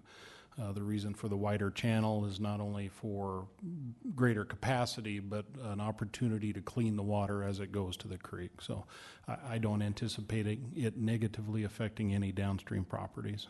All right, thank you. Thank you, Mayor. Charity Doyle. Thank you, Mayor. I'm not exactly sure to whom my question should be directed, either Ms. Horton or Mr. Tech, and it could be the lateness of the hour, but one question I'm having trouble reconciling is I thought I'd read or heard or something that our portion, I agree that this channel needs to be done. I've been out there, I've driven it, it definitely needs to be done, but I was under the understanding that our portion, the oversized portion, was already budgeted elsewhere. So why is it coming through in this fashion to include our portion? If someone could clear that up for me, I'd appreciate it. The city's cost will be reimbursed to the Stormwater Quality Fund, which is where the oversizing will actually be paid. Okay, so the TIF will reimburse us essentially for that cost. And then we would then in turn take those dollars and do more storm drainage projects. Okay, thank you for that. Richie Nordstrom. Thank you, Mayor. Just a couple of history questions, and I'm going to start with Patsy. This area that is looking at for the channel to be constructed, isn't some of that area wetland now currently? There's some wetland that's going to remain wetlands. They are realigning about 5 acres or so of wetlands through the Clomar process. So, you know, we're still going to have wetlands out there, but it's going to be shifted a bit. I understand. So, okay, good, because that was an area of interest for me. Then the other question had to do with a little bit of history on this channel. If I understand the history on this entire channel was developed by the city to begin with, or was that developed by the county? Where did that channel originate from? Well, it's always been a channel. It's always been the unnamed tributary channel. But in '94, the city and the county went through and constructed element number 8. And what happened when Elkville Road came in, the state had done some huge work right there at the intersection where just south of Highway 44 and Elkville, and it kind of changed some of the drainage right through there. And I believe that this particular project will address those issues that surfaced with the construction of Elkville. Patsy, one more question for you, and maybe it's better directed at Dale Tech, but the flows that are going through that channel, who has those numbers? And are the current flows that are going through that channel, who has those numbers now? And then will this be sufficient to mitigate those issues? I'm going to defer to Dale. Thank you. Yeah, I don't have the numbers right off the top of my head, but the design for the channel will accommodate the 100-year flow. So it's per the drainage basin design plan, as well as there's going to be some FEMA remapping there. It'll be in compliance with their 100-year standards as well. Very good. Thank you. I'll yield. Darla Drew. Thank you, Mayor. Just a couple of comments. Actually, I don't have any questions. From what I understand of this project, it really actually improves the drainage. It improves the area. It gives us a way to get taxes off the development that'll be there. It meets all the state requirements for a TIF. So I have no problem supporting this this TIF at this time. I'm going to support this. Thank you. Thank you. Brad Estes. Thank you. I've been out there, and he's drove me around, and you know, in this, there's land upstream contributing to this problem. I came here tonight prepared to support a TIF for the drainage. It's regional nature. What I wasn't prepared for was to have grown a traffic signal. Mr. Shaffey might be right. Maybe all the traffic signals that have been put in lately may be paid for with public dollars or by TIF.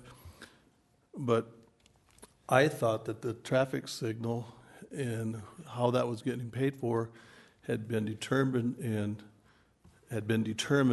figured out a year to 2 years ago when we were talking about the road, and I know we maybe agreed to disagree about turn lanes and extra expense and stuff, but I thought that his traffic study called for the turn signal, and so I guess I need to.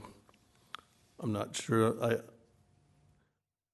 If I have to vote on this, I'm came here prepared to vote for costs incurred for the drainage, not the traffic signal tonight. Thank you.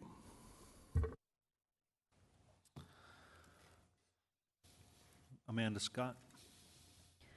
Thank you, Mayor. And I agree with Alderman Estes, so I'd like to make the motion to approve this plan minus the cost of the traffic light. Second. Okay, we have a substitute motion then for approval minus the traffic light. And go to Charity Doyle and everybody else. Thank you, Mayor. Question for Mr. Tech, if I may. Yes. Like staff participation night, too. It is, yeah. I believe that, and I don't know where I heard this evening, that it was stated that the state would end up paying for this traffic light should it not be approved as part of this plan. Do you have a different opinion on that, or what has history shown? That the city gets stuck with the cost? Correct. For instance, the traffic signal at Minnesota and Elkvale that was pre-purchased, the DOT is not going to pay to install that. It's going to be the city's responsibility to install that. And I would say, I can't speak for the DOT, but I believe their policy is if there is a intersecting street on their system that a request comes in for a signal, it is the requesting party that pays for the installation of that signal. In a Class 1 community. In a small town, it might be a different story, but certainly in Rapid City, we are given an annual amount from the DOT for the operation and maintenance of traffic signals, as well as snow removal and other maintenance items on state highways that we've agreed to, and I believe the traffic signal install would be an expectation that the city would install it. I have to yield, thank you. Okay, just a reminder to the council, the council rules allow you 5 minutes twice on each item, not on each motion. So just keep that in mind. Jerry Wright. Thank you. With the question that we would ultimately pay for the streetlight, and the question is, if this is defeated, can we recondition it, revote it, remotion it, or is it dead like the ordinance? If this one is defeated, then we go back to the original motion. Thank you. Jason Solomon. Just a clarifying question for Dale Tech, if I could. Just so that I'm perfectly clear. We would have had to pay for that traffic light one way or the other. Is that, if the development happens there? I believe that to be the case, yes. So, okay. So okay, wow, that would have been good to know earlier too, but, so we're on the hook for this traffic light regardless. So now that's essentially what we're saying. Okay, I'll yield the floor. I just wanted to clarify that, make sure that my understanding of that was correct. Okay. Back to Richie Nordstrom. Thank you, Mayor. Just a clarification on this question that just came up. The responsibility or the risk will be going to the developer. Am I stating that correctly? Let me start with Patsy. The most of the risk for this traffic light will still be on the developer? I would say so. You know, in my opinion, the traffic generated at this particular intersection is basically created from the development that's coming forward. And so the better opportunity for this TIF would be to cost of that traffic light would be burdened by the developer primarily, correct? Well, based on Dale's comment just now, you know, the city is going to have to pay for it no matter what, generally, even though it's, you know, development driven. But if there was a way for the developer to finance that signal and then install it, you know, that's just cost savings for generally the city. Thank you. In my opinion. John Roberts. Thank you, Mr. Mayor. Can I ask Mr. Chaffee a question? Yes. I want to give you a little background on this, Hanny, real quick. The light we were talking about on East Minnesota Street, that was put under a TIF. It was bought. It was put in storage. Now, by the time the light gets put in, that light's obsolete, so the city's going to end up paying for that light. Now, I know that you are really close to meeting your warrants on this light. So can you tell me approximately when you will be able to install this light so we won't have a light sitting in storage for 5 years that the city is going to end up installing? We have done warrant analysis in February of 2016, and we submitted those to the state, and the state had some comments on them, and we received their comments in August of 2016. We forwarded those comments to the traffic engineer, FHU, out of Denver, and they are the primary traffic engineer for the state and for the city.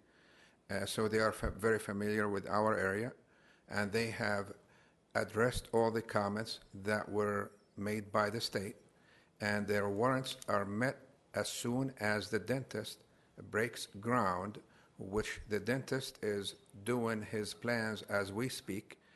Lyle Hendrickson and Kent Kennedy are doing the plans for Orchard Meadows Dentistry. It's about roughly 7,500 square feet building. They anticipate breaking ground in the next 60 or so days. The traffic signal material and installation, or parts and installation, have already been bid to be installed as soon as he breaks ground and as soon as the DOT, which they agreed in previous correspondence to allow us to install it. So we anticipate installing that signal within the next 90 days or so. So the city will not have any cost. If this TIF does not approve it, then the city will have to do what we just have done, you know, and the timing is really crucial because the convenience store is going to open and the restaurant is going to open hopefully within the next 30 days, and they're already barking. You heard the lady. I almost got hit twice. I am not kidding you, and I'm sure it is a very difficult intersection. You know, when you introduce the commercial, it's going to be hard. So I hope that addresses the question. Thank you, Mr. Shaffey. And it is a difficult intersection. I've been out there many, many times. You know, I find this interesting because we know when the light can be installed. We know one way or another we're going to be paying for it. Let's let the TIF pay for the light. Let's get it installed. We're not going to have it in storage for 5 years. He's going to meet the warrants within the next few months. We'll have the light installed by the first of the year, so let's just get it done. Thank you very much. Thank you. Brad Estes. Thank you, Mr. Mayor. I guess if I could get I'm a little confused here. It was my understanding that the traffic signal, the requirement of the traffic signal was a result of a traffic study done by Mr. Shaffey for that development. And the traffic study, and that development was approved based upon that traffic study and the things in that traffic study happening. Now, whether we approve or not approve this TIF, how does the installation of that signal all of a sudden become the city's responsibility? Thank you for asking that question, and I should clarify my comments from earlier. If there is still property that is being developed and platted, that is most certainly a requirement of that platting process. I was speaking in general terms as far as whose the responsibility of the signal is. If we had an existing intersection that was fully developed that didn't meet traffic warrants, and then all of a sudden it did for one reason or another, redevelopment or additional growth in the area, typically the city would pay for all of that. Certainly, since Orchard Meadows is still developing, still platting, that can be part of the platting process, is to require the developer to install that signal. Thank you. Okay, the motion for item number 38, motion on the floor is for approval of 38 minus the traffic light and installation. Let's go to a roll call.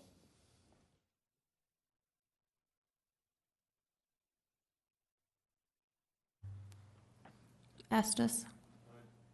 Scott. Laurenti. Wright. No. Modrick.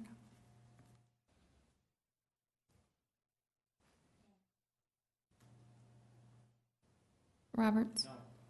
No. Nordstrom. No. Drew. No. Solomon. No. Doyle. Aye. Motion passes 6-4. I think motion fails 6-4. Motion fails 6-4. So now we're back to the original motion, which is for approval. So, on item 38, motion for approval, let's go back to a roll call. Scott? Laurenti? Wright? Modrick? Roberts? Nordstrom? Drew? Solomon? Doyle? Estes? Motion passes. Okay, motion passes. Item number 39 is the bill list. We'll go to Finance Officer Pauline Sumption. Thank you, Mr. Mayor. There are no additions to the bill list, so the total is that which is attached at $5,420,083.93. Okay, motion and a second for approval of the bill list. All in favor of that motion say aye. Aye. Opposed, say no. Motion and a second to adjourn. Any objection? We're adjourned.